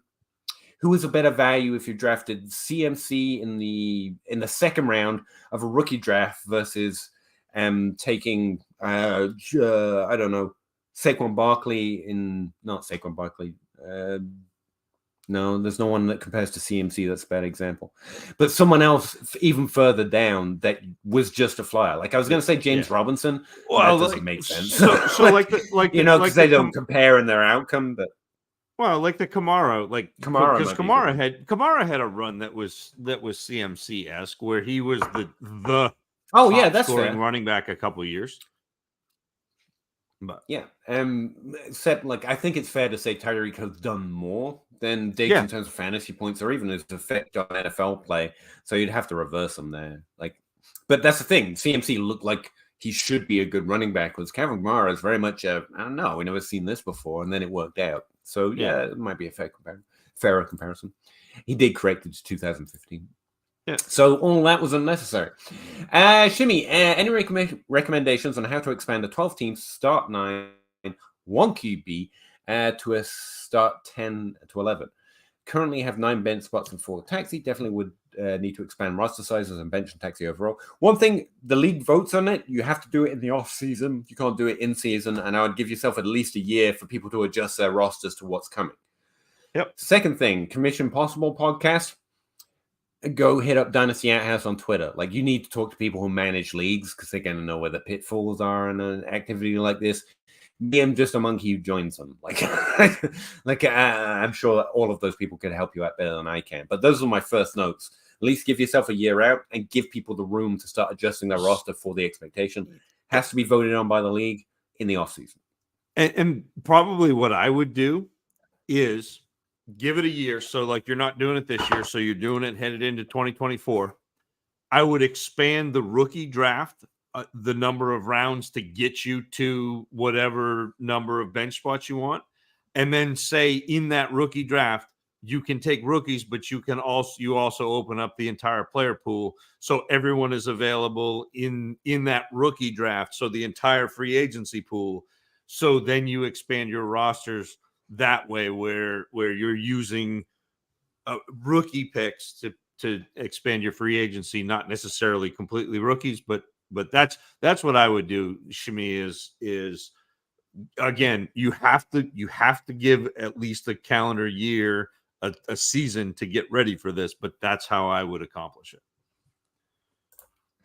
Mouthful of Gold says, "Who made it to the show?" No, woo! Made it to the show. Oh, okay. I read who. I suck. Welcome in. That was Daniel Jones. Stop reading comments that were meant for discussion 40 minutes ago. I will not. 26-year-old DJ Moore. He's still really young. I mean, he is, but he's not great. He's fine. He's a good wide receiver. But he's in the flat spot. He is the flat spot. He is personified. Yeah. And you're good. So what do you like? Shimmy, give Zay Flowers and 24-second, get Bateman and David Montgomery. Thoughts? Young, probably your rookie wide receiver, who I a little lower on. Bateman, David Montgomery. I guess it's Flowers, but I don't hate it. Like I like Bateman and Montgomery for this season. If I'm competitive, it's. I mean, it's pretty even. I think probably Montgomery's there's the most points this season out of anybody there. But that's pretty even. This would be a gelato trade. This would be like it. I'm not swayed one way or the other. I think Bateman and Flowers have an equal opportunity to be successful. Unfortunately, only one of them probably gets to where you're really excited about it because they're both in Baltimore. So yeah. I'd love to give you a better answer, but that's what I got. Go take your $10 bill, go to your local gelato store, order what you like, pay, get the change, flip the coin. You got gelato and your answer. Dylan, yeah, I like Stroud a lot. I think he's just because of the way things have shaken out. Like people forget Stroud, but I think he's as strong a prospect as Young, but Young is significantly more hyped and drafted over him. So I think Stroud's like a really good draft pick this year. And not all 5 QBs can be good. I mean, impossibles happen, but I appreciate the point that we only see so many hit. As in Richardson's Young, Stroud, maybe Caleb Williams next year, I'm assuming. On average, we get like 2 who produce top 12 seasons from a quarterback rookie class, but obviously not every season has multiple top 12 picks overall in the NFL draft, which does matter. And some turn out to be Carson Wentz, to be fair. So, yeah, rookie quarterback evaluation is one of the most difficult, in my opinion. I have people that I trust on it, and I do a tiny little skimming myself, but mostly I'm playing the ADP. For example, like I do know Stroud was more efficient, more accurate for more years than Young was, but Young has the height of accuracy, which is part of the reason he's being flexed. Stroud's disliked because he's not a runner. And, fun fact from Travis May, who's one of the people I listen to on this stuff, that his first touch in college was like a field length touchdown run. Like he can run. It's just he's not going to be Lamar Jackson. That's very clear. But neither is, honestly, Young. Richardson is really the only bet we have in this draft of someone who might be that, which is why he has more upside than most. But I think Stroud and Young are both really good bets for, Trevor Lawrence expectations so far. Do you remember the 2020 quarterback class, which was Burrow, Herbert, Tua, Hurts? Yeah, they all kind of hit. That's pretty good. And Jordan Love is in that class too, so who knows about him. I don't think Jordan Love is as good as what everybody else does, but he may hit too. I actually expect fewer quarterback breakouts over the next couple of years, so I'm not against the idea, but I mean, there are some trends when you're talking about you have to make a rookie pick. Like I like Stroud. Really bad quarterbacks in the NFL right now, though. That's true. So there's some wiggle room anyway. Is there such a thing as an ambiguous wide receiver corps? Not we in the call sense those that JJ. They are bad. JJ means about the running back position, but there is an area of the draft actually. There's something you can compare it to, but it's not analogous, as it were. But there's no like a wide receiver that takes over the job. But no. I'm just gonna go with no. And this, like, should I be buying lower value Packers hoping they step up into the open wide receiver 2 role? I don't think there's an open wide receiver 2 role with the Packers because I don't think that there's a wide receiver 1 role yet.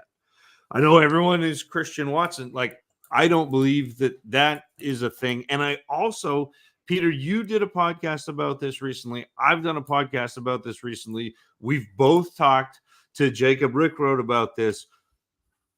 40% of teams do not have a wide receiver 1 on their roster. Like they just don't. That's not a thing. Or a wide for receiver fantasy. 2. Yeah, for fantasy. So like you're chasing teams. So 4 teams a year have 2 top 24 wide receivers on their roster on average, which means that there are 10 to 12 teams that don't have one on their roster. So like, don't chase bad offenses, I guess, is the real point. And I think that the Packers are probably not a good offense.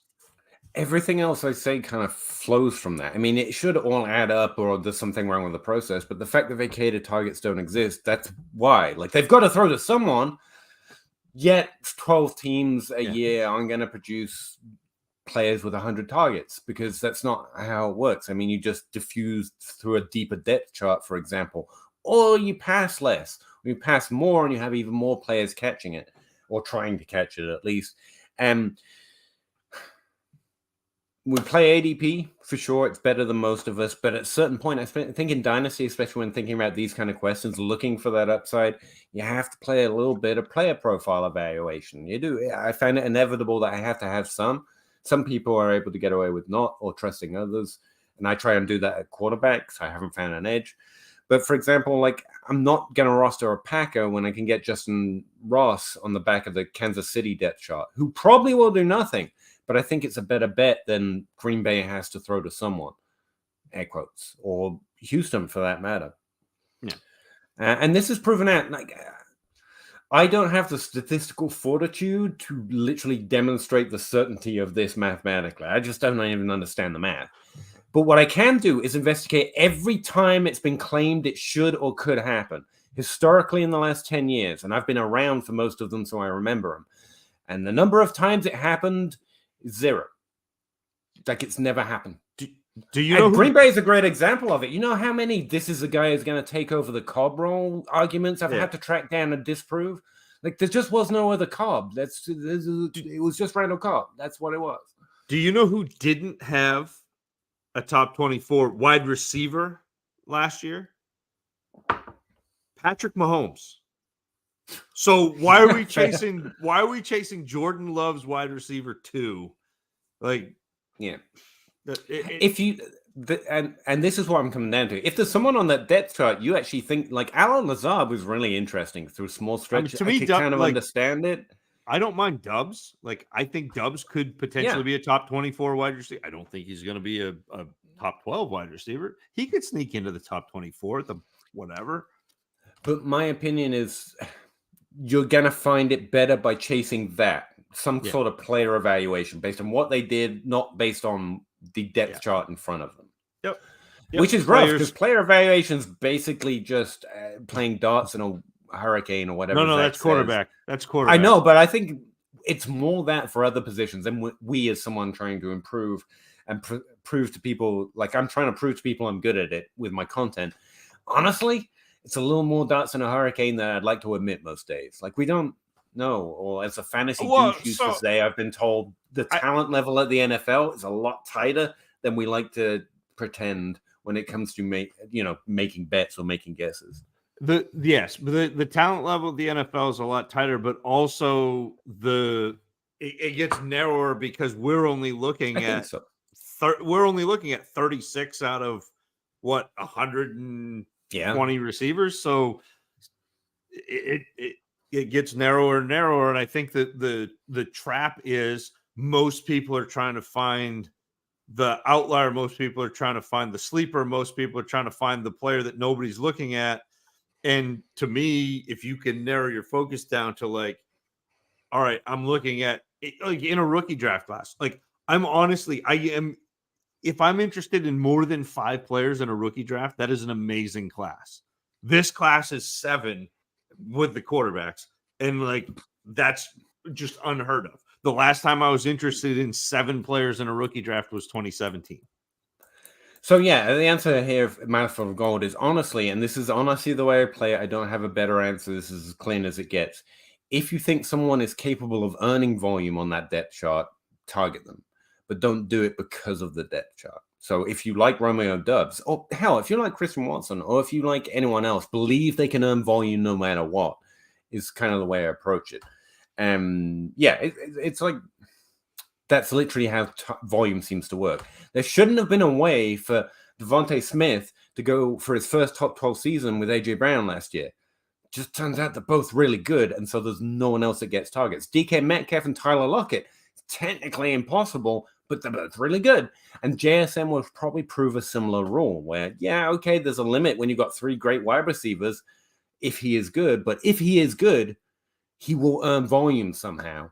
And that's a better rule to try and chase. And again, you can have your own, like, if you want to tell me you want Romeo Dubs because you look, or anyone on that depth chart, to be honest, you have a process, or you watch the tape, or you just like his name, or whatever you prefer, and so you think he can earn volume, I'd be like, oh, cool, that's neat, that's good information. I might keep an eye on that in my own drafts. But if you tell me I'm rostering him because there's no one else to catch targets, that's where I say I think I know that doesn't work out as often, and that doesn't work out at all. There are some margin, like I think you could argue Preston Williams worked, but he's probably above average relative to his draft capital, essentially. But it didn't continue because they found other receivers after that. So you could suggest that that was earning volume by depth chart. So there are a few, but it's never the Tyreek Hills, it's never the AJ Browns or the Stefan Diggs. It's these somewhat viable for a small stretch, and so I don't think it's worth chasing the ambiguous wide receiver depth charts because it doesn't seem to be how targets work. Who was I thinking? There is occasionally like a player I like behind another wide receiver, and there's clearly no way of them working out with them on it, and you can hope for trades and stuff. But I can't remember who it was. Can't remember that one. Jason Gray, is now the market to trade for Burks? Actually, it's not a bad time based on just he's completely faded out of the hype cycle, no one thinks about it, especially with Hopkins going there. Everyone's like, this is bad for Burks. It's like, it was looking rough already. We had to believe he could earn targets despite negative. So yeah, potentially, yeah, everything's for what's the trade? I don't want to give first round picks for a different point in the sophomore, but I might give that level of value for him because I think he's one of the exceptions, 27%, they happen. He missed a lot of time last year, and missed time is the thing I would go looking for combined with a good profile. What would you give up for him, Zach? I don't want to give a first, but that's the value I want to give, if that makes sense. Yeah, and I agree with that. If I'm looking like I'm a really good team, I don't mind giving up a back end first. Like I don't. Yeah. I would rather not. I would rather do something where I give up, a player in a second or 2 seconds or whatever it is that I can get Burks for. But if push comes to shove and somebody's like, I want, if again, you can't say you are going to be a top team, but if you look at your roster and barring injuries, your team should be good. If I'm giving up the 110, 111, 112 for Treylon Burks, I'm going to do that. I don't mind doing that. I'll make that bet. I think it's very fair to say a first, but only after 108. That's a way of adjusting, giving a first, but not really giving one of the. Yeah, that's a good point. Buying Burks all day. DV, what is reasoning for being much higher on Addison than Johnson? It's a good question because I think in startups, Johnson's falling to a really nice ADP because he goes behind that tier, which just means you can just like scoop him up when the others are gone. And you're like, oh, nice, I will take that. So I like Johnson a lot this year, to be honest. But I got rookie profile videos. I don't want to bore you to death because I've done that too much this year. I do age-adjusted receiving yards per team pass attempt relative to their slot rate and their ADOT, and relative to that process, I thought Addison looked much more impressive over multiple years, whereas Johnson was impressive over the same number of years. Addison just sticks out more strongly to me through that lens.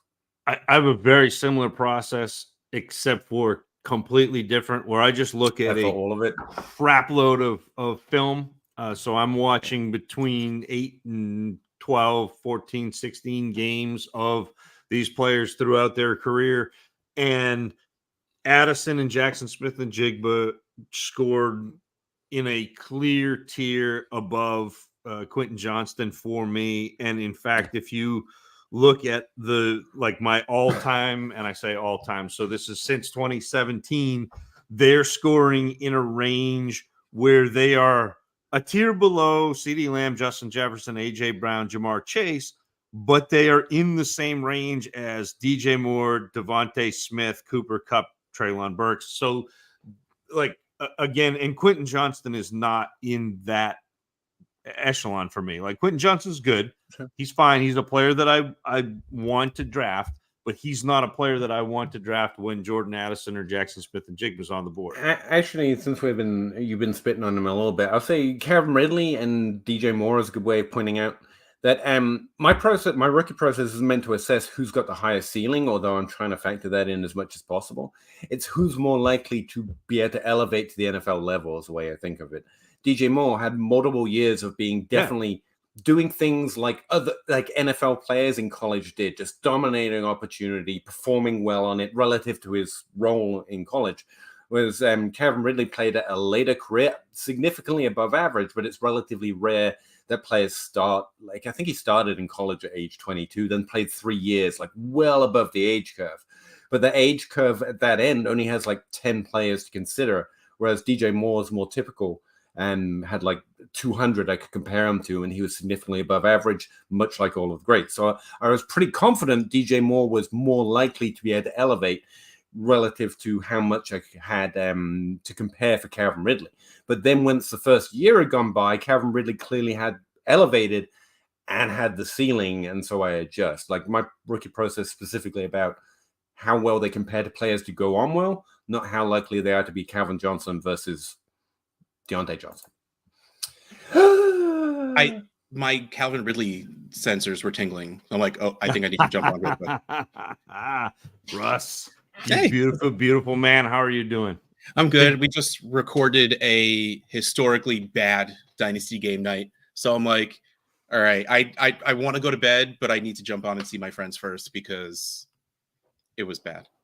Go listen, everyone. It's going to be great. You should absolutely. It was. I had fun. I always have fun when I host. Most of the times, everyone playing doesn't really. I was like, what is reasoning for being so much higher on Addison than Johnston? He's a better player. He's better. Yeah. I mean, like that's what I said. I watched the film and yeah. I mean, he's a better. Like, I don't get me wrong. I liked Quentin Johnston because like he's the kind of body shape I'm a sucker for, and if Mike Williams stayed healthy, not to say that Johnston and Mike Williams are the same because hashtag Team Clemson big wide receiver and all of that, but like Johnston is a big fast dude catching the ball from Justin Herbert. He's good. He'll do well. But Jordan Addison is just better and has better people drawing coverage away. But I don't think he's bad. Why did Peter leave? I don't know. You were here and he's gone. Maybe you needed another coffee. I don't know. 14% for an RB is really good if we weren't including CMC, who's probably a major outlier. I guess. Yeah, but that conversation. Wait, well, so I think it's market share and that sort of thing because there was a kind of a question about who's undervalued. Peter said Swift, but he's only got a 14% market share. And here we go. Yeah, I left a note. I put it in the private chat. I left a note about. Oh, I keep. I never really think to look at that. I needed to let's step away for a second, and then you turned up. I was like, away to leave. I am in danger of getting too excited for DeAndre Swift on the Eagles. Is there such a thing? Like, I think he sees more volume as a runner. I think he sees more efficiency as a runner because I think the Eagles. The better scheme, line, better play calling. I would say the scheme is set up better. The line is set up better. The fact that he's got Jalen Hurts that a linebacker has got to account for, I think that's better. I think it's really underblown and undersold how valuable play fakes and or that option to either give Swift the ball or Hurts to keep it. Like, the level of athletes at the NFL, that 10th of a second or, whatever it is, that amount of time where they have to stop and think and read and then react that's literally where the whole modern NFL is finding its advantage. The RPO, it's all just because they have you go on to run us 2 or 3 plays. And if you see a setup that requires you take an extra second, that's literally just an extra second for them to win. And this is the funny thing. And again, I'm going to go back to the Play Callers podcast that I just listened to. But one of the biggest advantages that those offenses have. So San Francisco and the Rams when they were good, even with Goff when they went to the Super Bowl, Miami, what they do more than any other teams in the NFL is run play action. Mhm. And they run it even when they don't have a great running back, because if you can make a defense bite on that play action for just that fraction of a second, it's a huge advantage to the quarterback. It's a huge advantage to the receivers.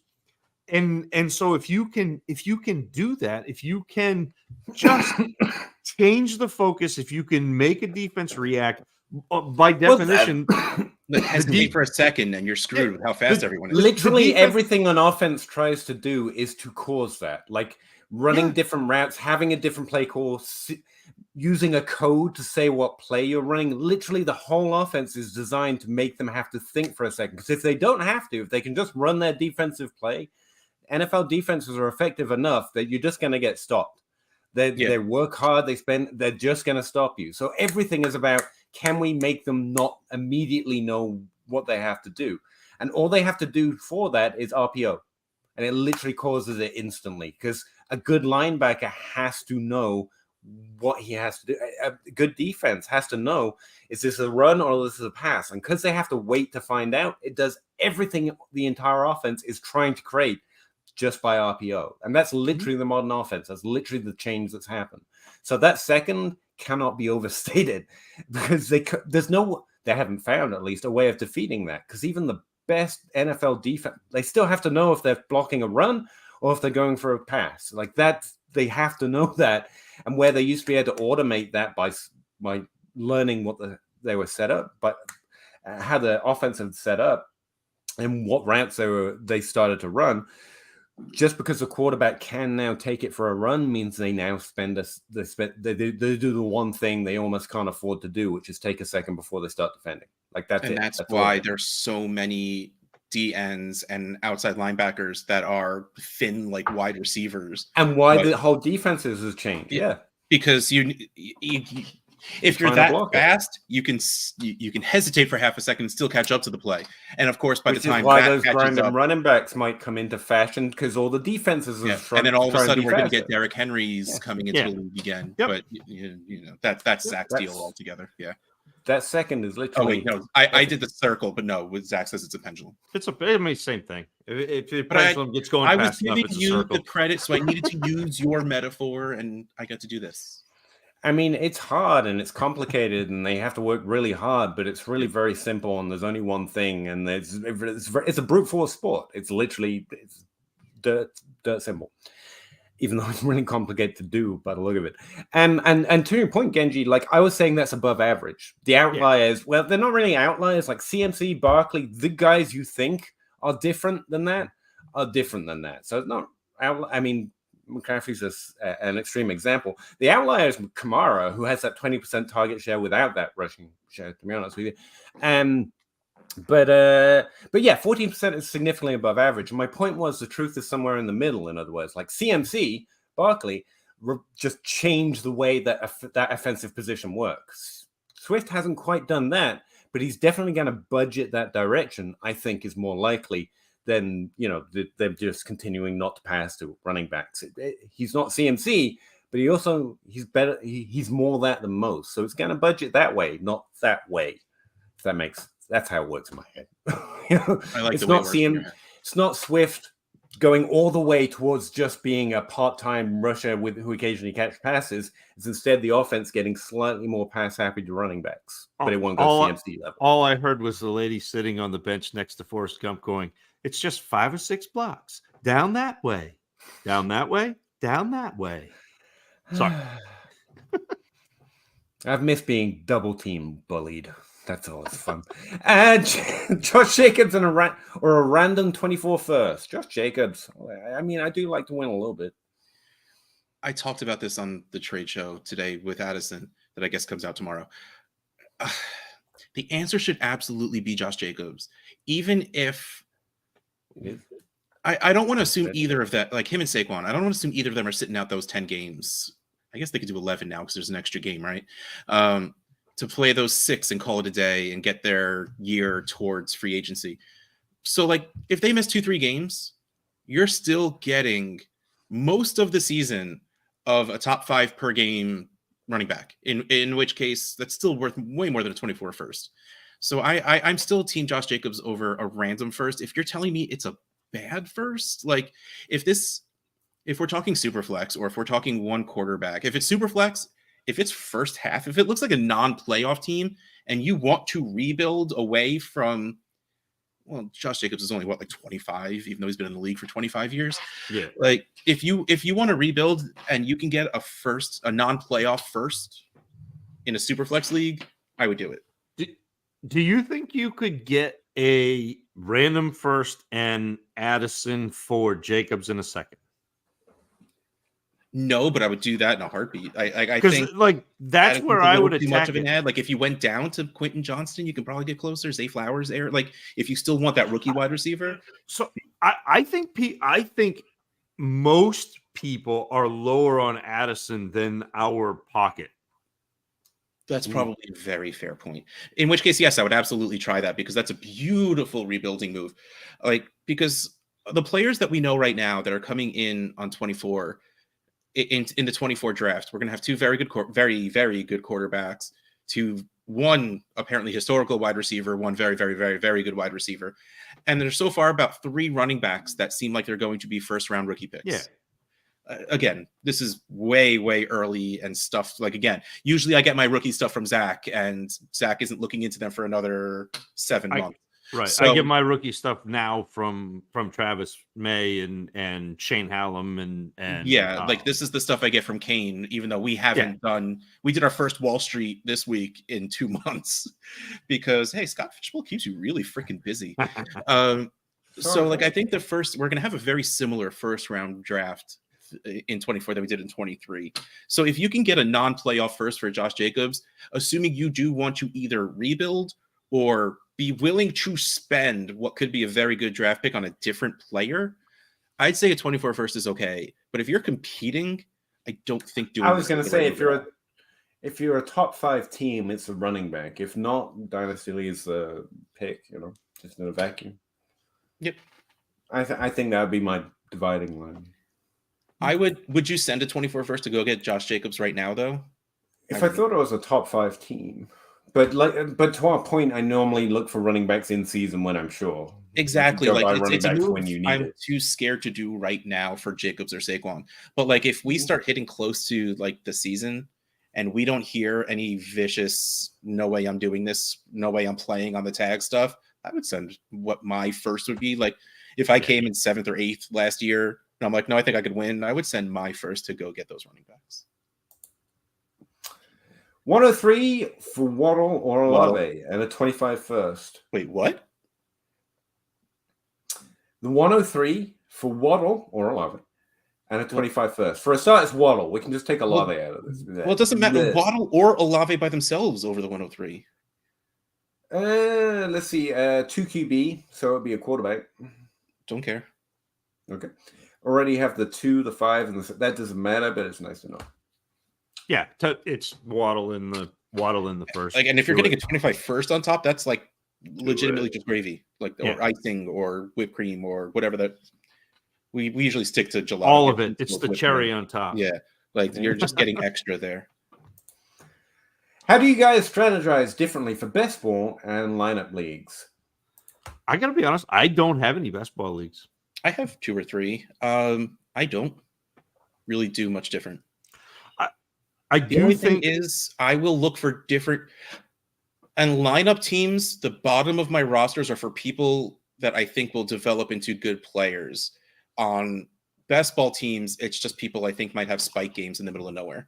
Like I care less about, again, we're not bringing players up. We're not training them, but it's still the way we like to talk about it. Like I care less about getting in early on a lot of players as opposed to in my lineup leagues where I know I'm not starting the bottom 10 people and ever anyway. So, but in best ball leagues with same roster sizes, like chances are I'm not having any 2nd or 3rd round, 4th round rookie players on my team because I'm just going to have players I think will score points this year. Best ball leagues are also where stacking becomes a thing, despite common misconception. Like stacking is an issue in best ball and lineup leagues. I don't care because you've got to guess the weeks in lineup leagues, and that's just if you think you know when to start McCall Hardman, like good luck. But here's the thing: in lineup leagues, I will take a shot on McCall Hardman in Dynasty because there's a chance he goes off for a couple games down that low, and suddenly he has Dynasty value. Yeah, Worth but a like, second, or someone will take a second with him to go get someone else who I think has more, youth or consistency in the future. yeah, But like so there are similar players, but you're prioritizing different things. yes. And At the top of my rosters, there's literally no different whatsoever. yeah, the thing is in Dynasty, you can't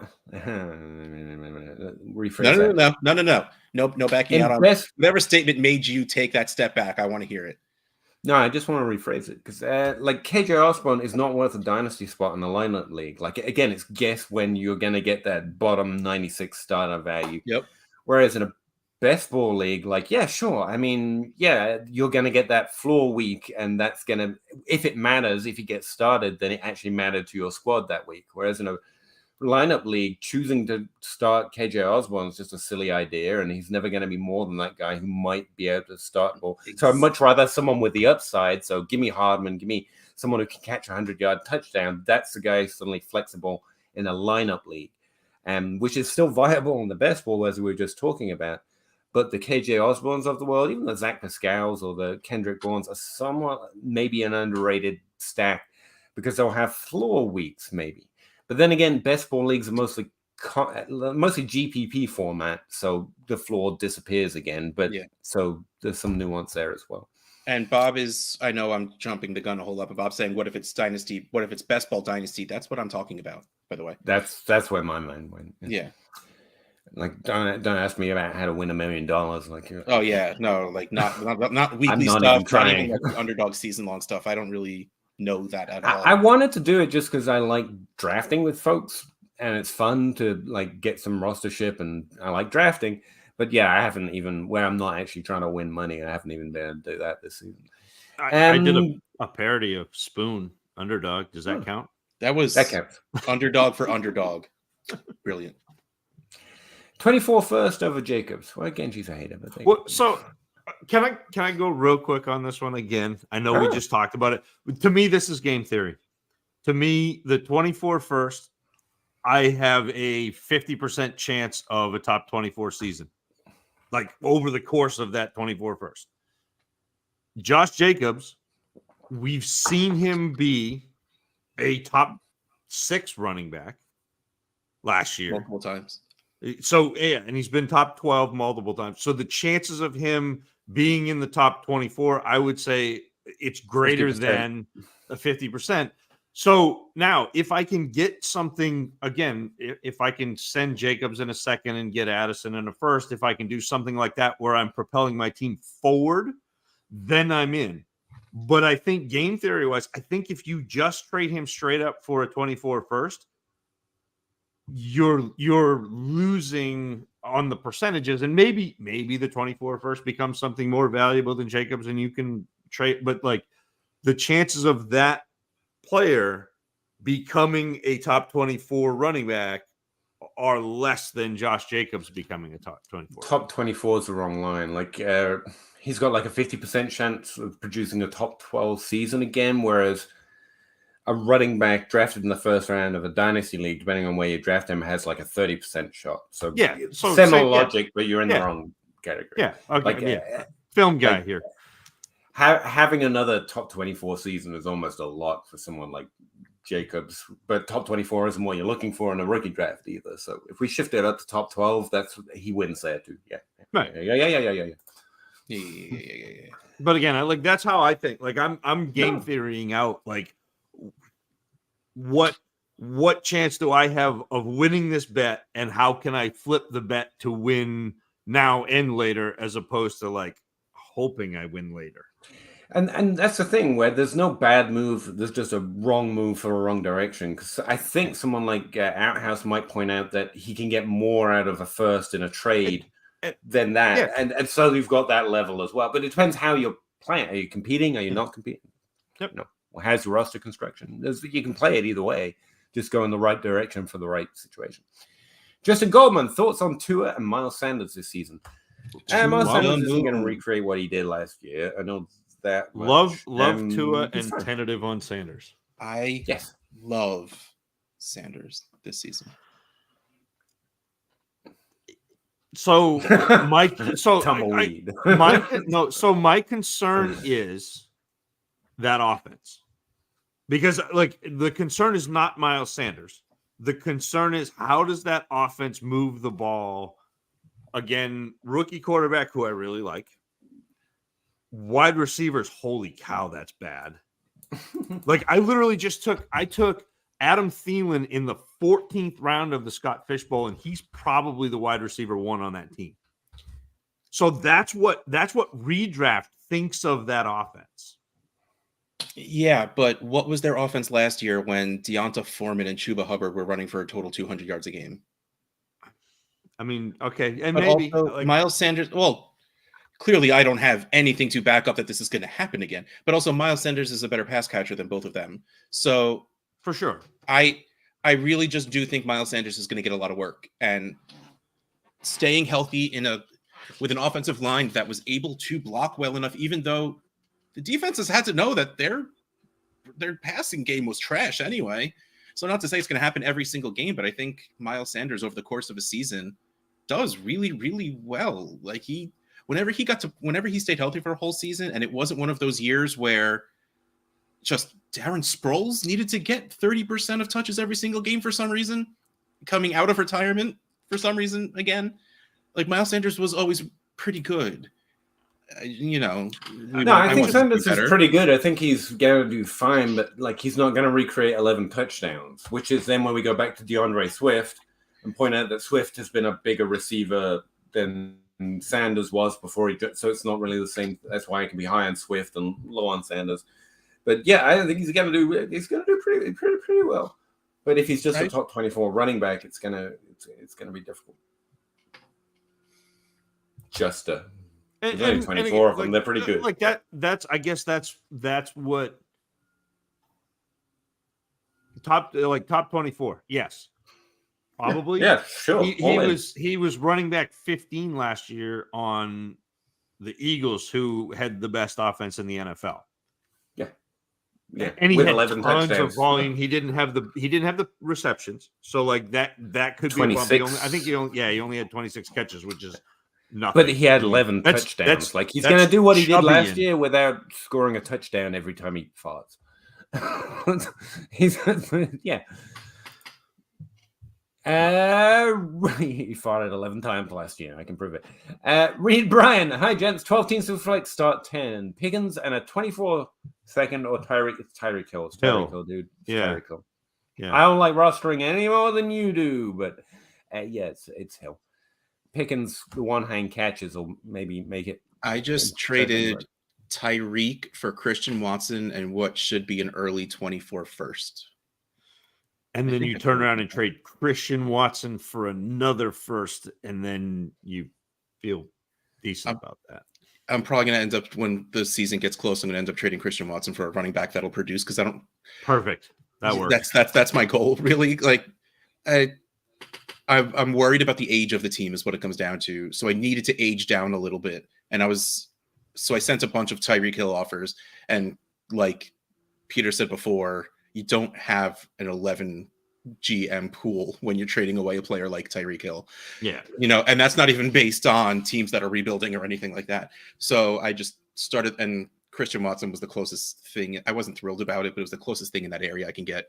And the fact that it's, again, like I was saying before, I'm really excited about the top half of this draft coming up. So I feel like if I can turn Christian Watson as we get closer to the season into like I'll add a little bit to hopefully get Nick Chubb. Hopefully like 2 games into the season, the Nick Chubb person loses the first 2 and they're just like, nah. And I can do Watson in a second for Chubb and I'll be thrilled and I'll still have that first in my hands. So there you go. Yeah. Tyreek's so easy. I'm a degenerate, so I'm talking taking Pitts and Trey Lance and betting the. See, you told us to stop reading comments from an hour ago, so I'm going to stop. Fact check, but 5 games Jamar missed. I believe that T was top 3. if you points per game or splits me again, Genji, But this is we're not gonna even- have a Unfortunately, conversation. like they don't. I But don't this understand is- what happened the year That's not before. how this works. Hold on, I need to T. Higgins defend for a second. The year before, T. Higgins was a stud. He was doing great. And then they draft Jamar Chase. And then all of a sudden, whenever Jamar Chase missed a game, they didn't just slide Higgins into the X role. Like they didn't just do what they did without Chase before.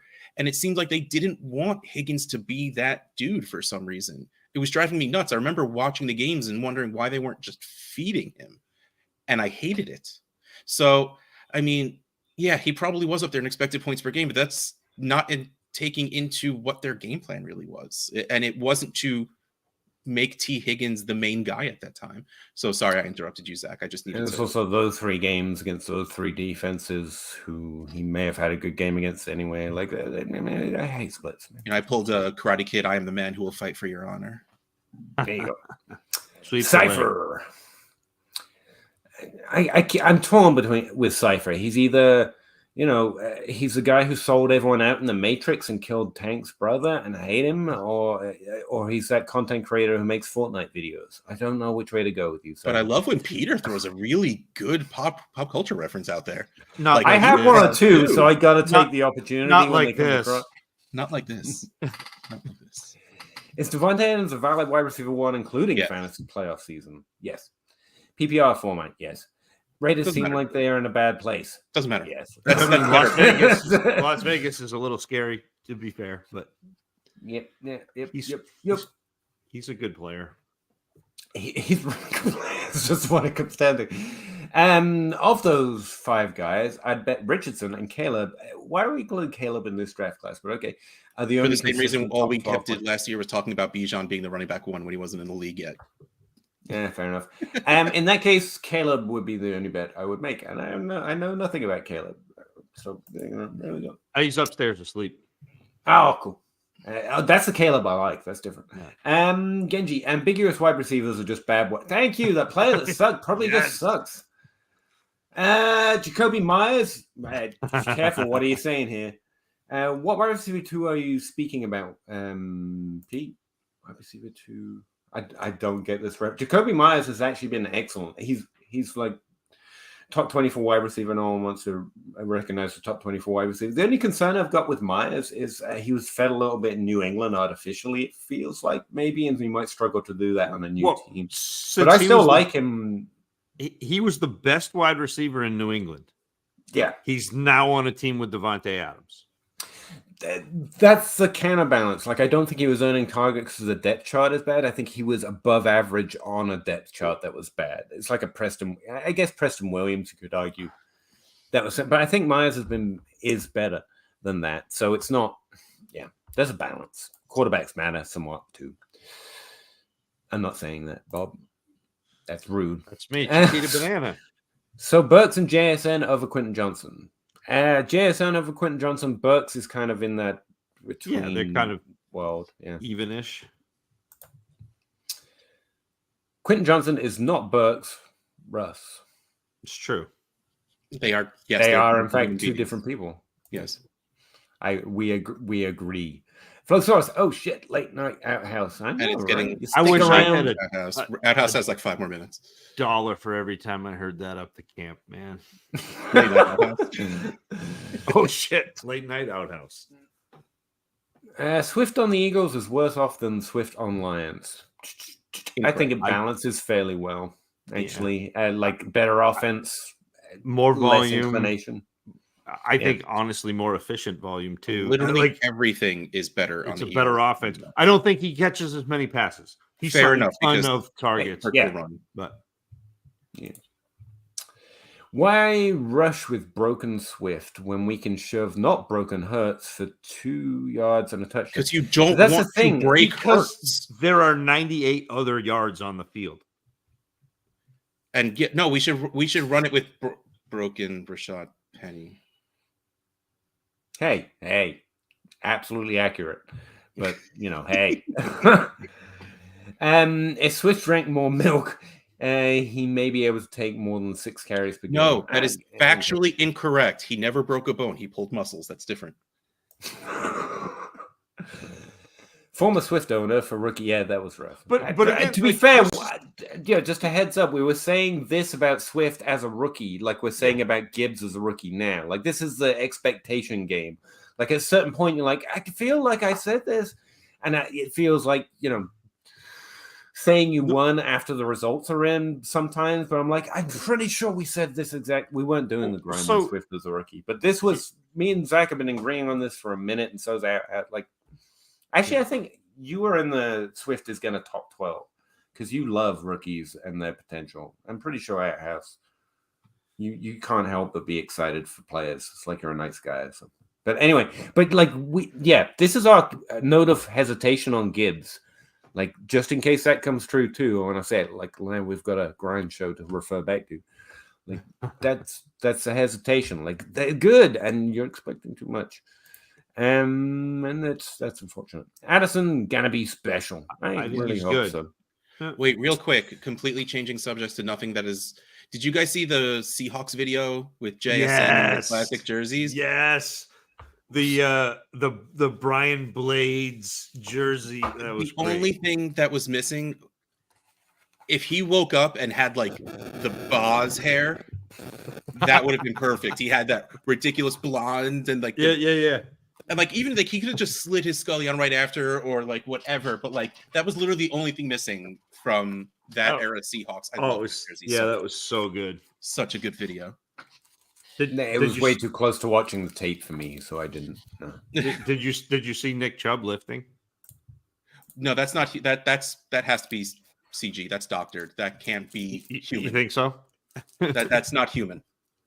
That seems unsafe. Like maybe they need a stronger bar. That bar was breaking. Yeah, feels like if that bar breaks, that's gonna be a problem. I just said that normal. Yeah, no big deal. Yeah. Oh yeah, I do that every week too. Sure. Just stack our QBs in best ball. I actually think stacking in best ball is it. Stacking in general, if anything, it's just fun. Like it really is great just to like it gives you a goal and a direction. I get it, a way to build your squad. Like you're happy your quarterback threw a touchdown, but like yes, double points. Yeah, like it's just to me it's just fun. I don't think it really helps much, and I've seen a lot of articles that say it's more of a fallacy than it is real. But it's with fun. Best ball, there's a touch of an edge there. But that's the thing. Stacking is also you're aiming for ceiling and nothing else. Well, mostly in Dynasty, mostly in fantasy too. But like also like stacking running back and defense and kicker and quarterback. There are more stacks, but it's really about the double points thing, which is they're not really it. And what if it's Best Ball Dynasty? We answered it. Hey Bob. Mike Hoyt, JJ, Dak, Gibson for Allen and Marcus Brown? Probably JJ. I would rather have Dak. Jefferson and Dak than Allen and Marquise Brown. Yeah, JJ and Dak, please. Yeah. It's honestly not as far off as I think it seems. Like that seems like a good offer for Josh Allen. Yeah. I don't think I have the. I like getting Marcus Brown. That's cool. That's a fun thing. But like shoring up that, like you never want to move JJ. Is really what it comes down to. That makes it. Well, and I just think the difference between Jefferson and Brown is bigger than the difference between Allen and Dak. Yeah.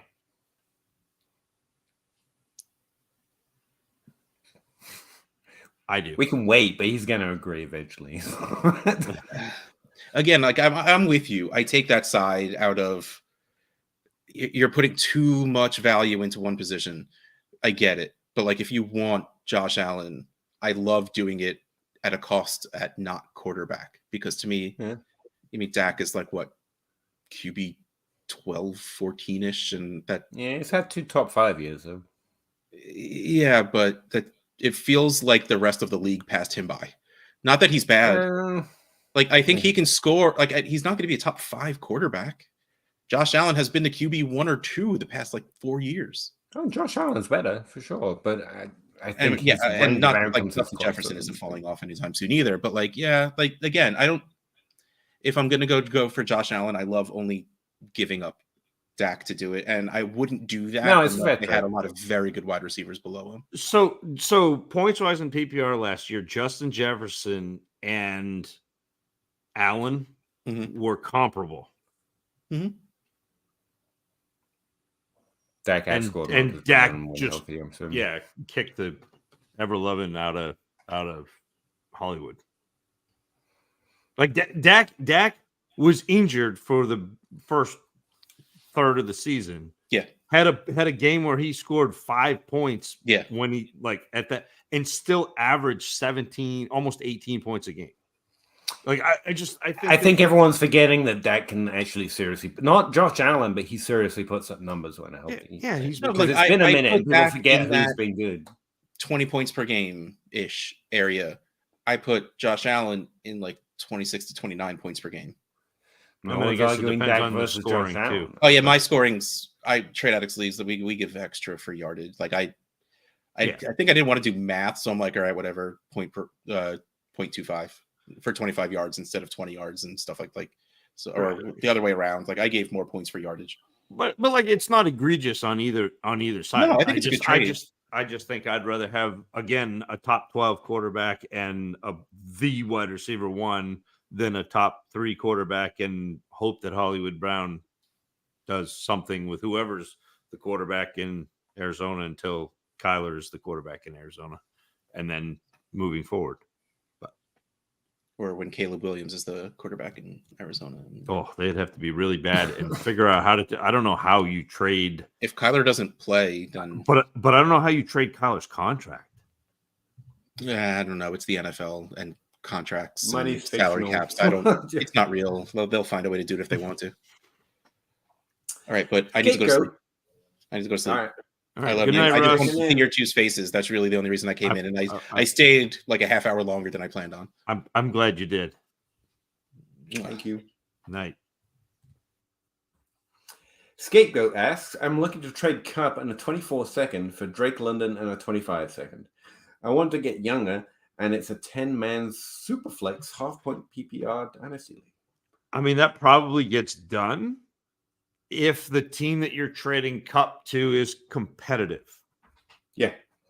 And I'd say it's about where you're at. If you're just accepting you're not winning. It's that top 5 category. And if you're not top 5, this makes sense.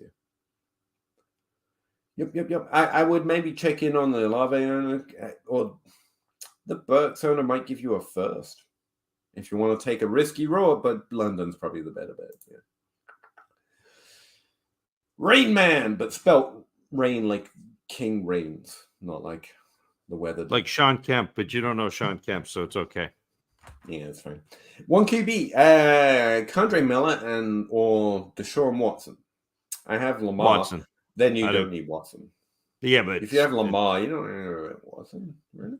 But Watson's still a better value than Kendre Miller. Like, I think you can trade Deshaun Watson for something better than Kendre Miller when he comes back.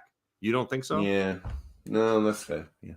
I mean, Kendre Miller's fine, but he's a backup running back who may hit sometime, maybe, possibly. All right. I'll give you this one, Zach. This one time. Maybe that first becomes Braylon Allen or Donovan Edwards. Why are you making people up? Why are you making people up, Genji? These people don't exist yet. You'd be getting Watson. Yeah, Zach's right.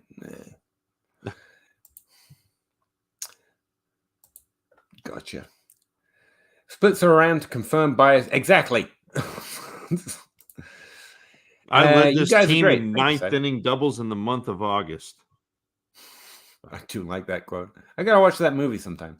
Mr. Baseball says, "You guys are great. Thanks for doing a show every week. Smith, maybe a sleeper tight end. Cypher, I really appreciate you. Sorry, I have to say this. No, no. Smith has been a sleeping since he was drafted. I've never seen a lot to be interested in. Sleeper. Can I substitute someone? Deluch is a better sleeper. Trey McBride's a better sleeper. As far as sleepers go, if you're looking down deep, Mike Gesicki, I got that one from J Mike Check. That wasn't my idea. He just pointed it out on the Dynasty Dummies podcast. I was like, okay, yep. I don't mind that late. Austin Hooper, Zach Ertz, if you're just looking for points deep down. Or any of the rookies. Yeah, those entire rookie class. Laporta, Kraft. Yeah.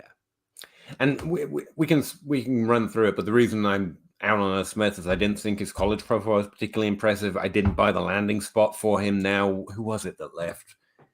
Minnesota, and everyone was like, "Oh, he's obviously going to be that guy now." But anyway, that's a bad argument, so I didn't buy that. And now we're in like year four of finding a reason to justify the earlier ranks, as far as I can tell. Rudolph, very fine. Rudolph, the red zone. yeah. And to be fair, Smith's a very good NFL player. This isn't against him. I think it's just justifying early fantasy takes. Like we know close. He's very good. He very well could. He's probably just below the top 12 for me, but legit. No reason to value him up there, but I think he could produce top 12 weeks, and that's really significant on running back. Yep. That Bob, seriously, it looks dangerous. I don't do weights, obviously. Look at me, but that seems that seems extreme. In a startup where QB scoring is way above all skill positions, I can see what you mean. Jefferson is projected for less points than Ritter. Do I stack QBs in hopes to trade them later? If it's a super flex, if it's not a super flex, then that's where the positional or lack of positional advantage at quarterback drains out. If it's a super flex, you prioritize the quarterback position a lot more because that drop off matters less because there's only so few, let alone so few that have consistent job for the next few years. But Justin Jefferson is a different cat, man. You don't draft him below Ritter or value him in that range. He's valued closer to Allen and Mahomes, if not 1-to-1 with those guys, even in a super flex. Yeah. As far as stacking QBs and Dynasty, I don't focus it. I mean, if it makes you feel better and you like screaming double points, go for it. And if the answer is, should I draft Jefferson? The question is, and the answer is yes. And I don't really care if you get Kirk Cousins because you drafted Jefferson. Well, and this, I'm sure you already answered this, but it's positional. So, like, yeah. Smith's still sleeping since see. Van Winkle. It was Washington Irving. Do you think that's the? Is this the? It could be. Rayman again. Which late running backs do you like that I could get for a 24 third or 24 fourth? I don't know because it depends on your league, but I can throw out some names that should be in that area. This is why I like the Rate My League show stuff, Zach, because you can literally talk about the not on average or Yeah. We actually listed some to start. Gus One of the Edwards. first questions was like players in that round 20 range that we like picking up. So a lot of those will cross over. Gus Edwards, you mentioned, definitely for a third or a fourth. I think Clyde Edwards-Helaire is going to get you more starts than that value. Sure, why not? Everyone hates him. I hate him at this point. But as a starter, he's going to start some weeks. Sure. McKinnon in that same backfield. McKinnon? Mm-hmm. And they are both worth thirds and fourths, whereas Isaiah Pacheco is more of a second right now. So it's a fair arbitrage. I think you're also looking at backup running backs. There are more mysteries, like we said. Kendre Miller isn't worth it. He's worth more than that. So below that, like Jason was Mason, on the 49ers. He had a good stretch. I forgot the name. I mentioned it earlier. Trey? Jordan Mason or something. Oh. I picked him up a little bit. Again, you're just looking for a backfield where you've got a younger player with a potential path to opportunity. You mentioned someone behind Jacobs, Zamir White, Rashad White. Oh, yeah, Sean Tucker. Sean Tucker's a really good one, yeah. Undrafted this year with medical concerns from his draft. Yeah, there's a bunch down there, man. There's a lot, but that's the weight. You're looking for young players, mystery players with youth, and then you're looking for pass to opportunity on good depth charts, and you kind of got a priority list. But there's a bunch you can mention. And those are the ones that jump off the top of my memory of ones I've drafted recently. We also said Ingram in Arizona, Keontae Ingram. I like snagging him real late, or for a third or a fourth, sure. Are we going to see a surge of breakout running backs this year? Yes, but please watch my breakout video because I literally went through the last time this happened and pointed out not all breakout years are created equal. They're not all 2017. For example, the last time we saw this level of dip and then a breakout year happen, I want to look at the last example. And there were a few good ones, like Eddie Lacy, I think was a breakout that year, was like a first round running back in his first year. Like, that's a breakout we want. But then there was like a young undrafted free agent in his 5th year and a pass catcher who just caught a good season. So sometimes breakouts sound shinier than they are. And I think we fold that into what we expect for 2023. And we just mentioned a whole bunch of discount names who could easily be the James Richardson of this year's class. We're not expecting 2017 where you got CMC and all that wonder. But yeah, I expect 4-5 running backs to be in the top 12 for the very first time this year. They're not all going to be Bijan Robinson or Jahmyr Gibbs. That's like 2. You're going to have some others that are wild, less drafted, further into their career, less expected. So there are values to be seeking a running back, even if I don't get them right. I think it's the right process to try and be looking for them. And I expect them to be younger, but again, it's worth noting if you've got a Keontae Ingram who's been all year a copy of the league, but is a mystery. Or even if, no, he doesn't count. He broke into the top 12 this year. I was going to give Russ some love for his Miles Sanders. DeAndre Swift has actually never finished in the top 12 overall. It's still within the range of outcomes, and it's that weird several years in, been somewhat decent, but hasn't quite paid off. This is the kind of year where I'd be looking to make some of those bets as well. Not that DeAndre Swift is a lock, but he's one of the guys who stands out to me for ADP for his relative range of outcomes. So I don't mind listening. 50% breakouts, 25% return, 25%. On average, I could look up the average table, but don't make me crash the stream to do it. On average, I think the returns are the smaller group. It's like the repeats in the top 12. I think it's about 50%, 49% for wide receiver and running back. And then you get like 40% breakouts, and the remainder are players who are returning to the top 12 after at least 1 year as a break. But the last couple of years, we've been really high in returns and repeats for running back and low in breakouts. I mean, we've all felt it. The running back position has kind of sucked in terms of that larger expectation. But we do have a draft class coming in with 2 really high drafted running backs, and at least one that's just looks spotless, no matter what the outcome is, from his college profile. And Gibbs looks like what he does real, real good. So both of them should probably be expected. But then we've got, since that average usually breaks out into like 4 or 5 players, I'm not even saying an above average year. I'm just saying a return to the typical rate of breakouts, because we've seen 25% over the last 2 years. Last 2 years, top 12 running backs, only 25% of them have broken out or been finishing inside the top 12 for the first time.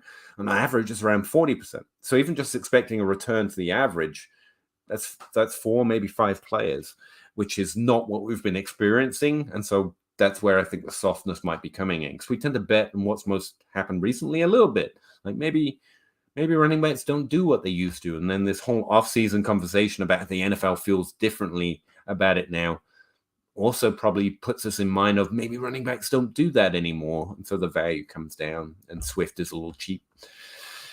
Sorry, I went on that one a bit, but it's getting late and I'm tired. So there you go. Sorry I got here late. Not a problem, Rayman. Thanks for the info. No problem. Thanks for turning up at all. Do you think Knox has value this year with Kincaid in town? Knox didn't have too much value. Yeah. Zach, you hold it. No, I mean, he's a whatever tight end, but actually I'm more inclined to roster Knox now than I was before, because there's a real good chance that Kincaid doesn't figure it out and Knox is the tight end there for this year and has one touchdown upside. Like, he's fine. One thing I think it is fair to say is that Buffalo are casting around for another receiver. They tried James Cook. I think it's fair to say they were trying that and it failed, and he wasn't that big a receiver in college volume-wise. But then they went out and got Kincaid. They just keep trying to add secondary options places. Yeah. And you can't expect a lot from a rookie tight end who's mostly a receiver in college. But you can expect like 40, 50 targets. That'd be awesome for Kincaid. But in between, Knox is going to have that red zone. He's going to be another option as that second receiver. And so he can put up games. Yeah. The real answer is go kick the tires on Higbee, go kick the tires on Waller, see like if you can get one of those guys for cheap and get up into the next echelon. Yep. Ingram just got paid. He's not that much different in terms of value than either of those two. Who are the running backs with the highest percentage to be repeat for top 12 this year? Not sure I understand the question. Highest likelihood of repeating. I don't go on a player level at that point. It's just players who've been there before have a higher likelihood of doing it. But yeah, CMC, Barkley, Chubb. Chubb is going to be up there. Honestly, Pollard probably repeats just based on volume. I'm out. But okay. Yeah, you don't think he finishes top 12? Too much efficiency, not enough volume. But he's going to get volume this year. He has to get volume this year because there is nobody else there. They could add someone, just like even if they add someone, they just franchise tag him. They're paying him $10-something million. They're going to give him the ball. They're going to. It just feels like expensive Alexander Madison or expensive Damian Pierce. I don't think his efficiency escalates with volume. So I think if he does, it's going to be muted. But whatever. Well, but again, look, paying for Pollard now is different than rostering Pollard and now him being good.